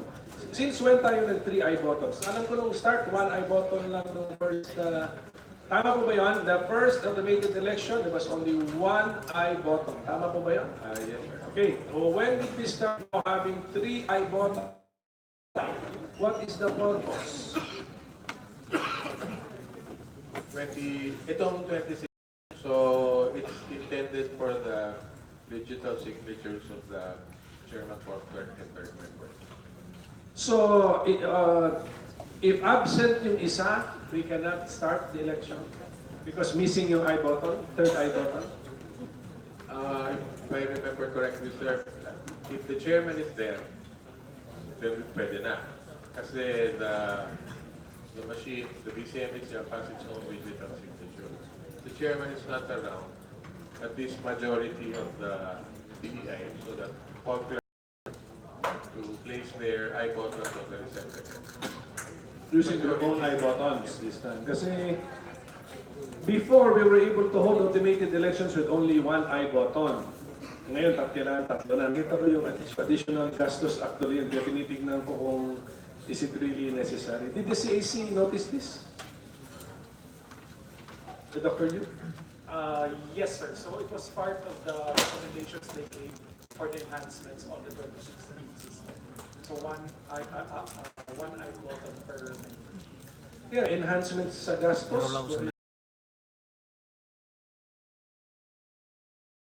Dati, isang I button lang.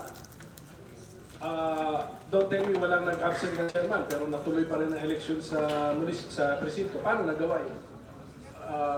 Yung time na yun, sir, it is the PICOS which had its own digital signature. Ngayon din naman the digital signature. Marami kasi gusto na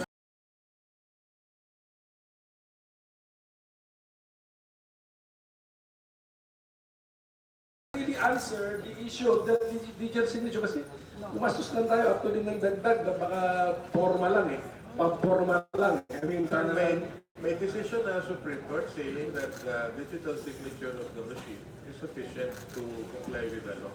Excuse me. Okay, can I now go to the Smartmatic, Mr.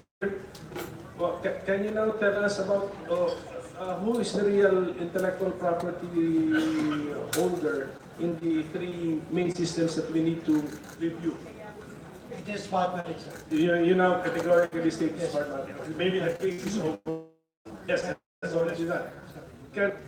What is now the commitment of the Smartmatic? Can you, as the intellectual property rights holder, will you now allow our source code reviewers to bring this to their labs so that they can test it? You'll have to understand what exactly is required to be done in terms of the testing, etc. And we will need our board approvals and we'll do that. JCOC-AES hearing. By that time, I will see progress in this aspect, no? As far, because that will be Attorney Oy, Attorney Guevara, and Attorney Ilesarba, the three who faithfully attended the source code reviews. That will that be a big help if they will allow you to bring to your lab the source code? Can you answer? Who can answer? Malaking improvement ba yun? May tulong ba yun? May value ba yun? Okay, value po yun kasi ever since po, mula ako kami sa source code review. Yung po isa sumatanong namin, pwede ba namin i-run yung mga source code yan sa aming mga equipment? Ang sabi po sa amin, hindi pwede kasi nga proprietary ang code na to, ang kanilang sistema. Kung pwede, because we met in the COMELEC a wall of resistance, and not knowing that on the other side of the wall, the owner of the intellectual properties, they may be willing to allow us. So, can you this early, Mr. Prabir, communicate with your board that is now the tenor of the Philippine Senate Congressional Committee, that we will be requiring the intellectual property right owner to release the source, the program for source code review of our reviewers. We'll take it up with our board. This early, sir. This early. Just give them an idea already of what is coming. Thank you. Thank you, Mr. Chair. I have two sets of comments and questions. Excuse me, ano na lang, let's be direct to the point because Yes, ang usapan namin ni Chairman Tugna, 1:30, we have to already adjourn our meeting. Well, only two questions, Mr. Chair. One is, I would like to also the reviewers, if the actual reading of the oval is being done by the machine, or is it the square that is being read? And therefore, the 25% or 50% is based on the oval or is based on the square. That is a major question. The second point on the technical actually is we have brought out before the question of the right to one's great many requirement. This is the question of rewritability of the actual SD card, because that is a major security question. If you can change the actual memory in the SD card, that would present a major problem. The second point I would like, Mr. Chair, is to go back to the recommendation of the Advisory Council in 2010, which I was a member. And that recommendation has been acted up to. This is particularly in relation to the question of the law itself. When I was still part of the technical working group there, we envisioned that only the participation of the foreign company be used once in an election. And the reason for that, which was built into the law, is that we don't have the experience. But this is already the fourth and the fifth time actually that we will be using the automated election system. And the law has not been changed. It should have already allowed local participation.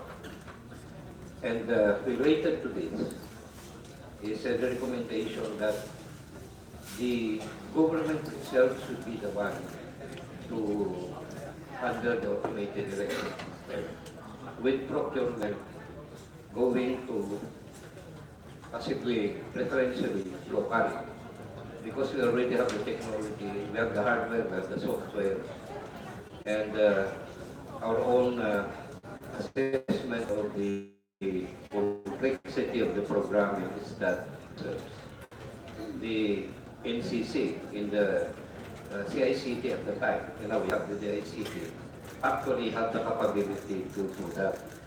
And that is also required because there's a question in the passport election about intellectual property, the question of transparency and so on. If the whole process is handled by Filipinos, particularly government, then it becomes a requirement that we can actually see the whole process. It also would mean that COMELEC would have to develop its own capability because it is the constitutionally mandated body to handle the election. Then there would be no question and home responsibility for any problem would be addressed to. Thank you. Thank you. Decide. Yung hindi pa nakapagsalita, si Mr. Agria.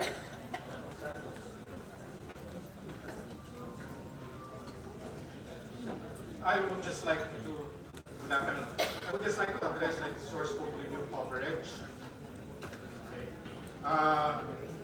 Aside from the EMS issues, there is also, of course, legislation, the Meet Me Room, where allegedly few servers present, the transparency server, the central server of the COMELEC, as well as mentioned earlier by Dr. Celis, the digital hubs.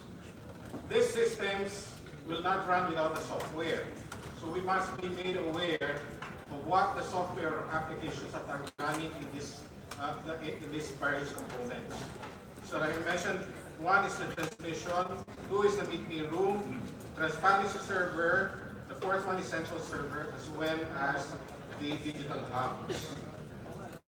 The other one that I would like to just mention is the COMELEC website hacking. There was 350 gigabytes worth of different representatives who are here. And then aside from that, yung recommendation ngayon na kailangan po ay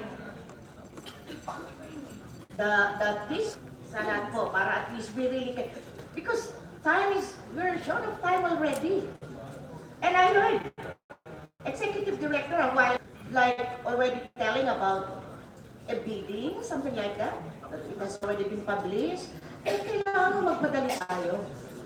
Because we in the committee really want that mga boto natin will be really respected. Kailangan natin ngayon. The present administration, kailangan lahat maayos.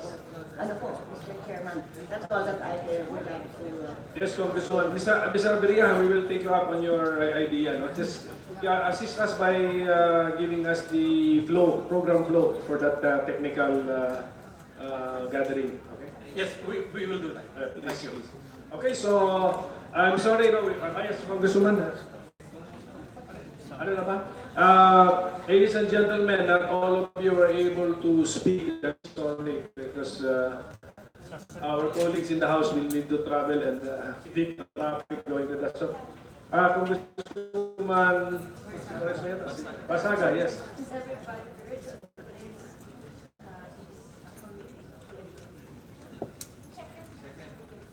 Okay, so apologies again. Those who have some ideas in writing, please submit to the JCOC-AES. But in the next hearing, Mr. Pravir, everybody's looking forward to the answer of Smartmatic if you're open to the idea. So thank you very much. Sorry for the lack of time. Our hearing, our session is hereby adjourned.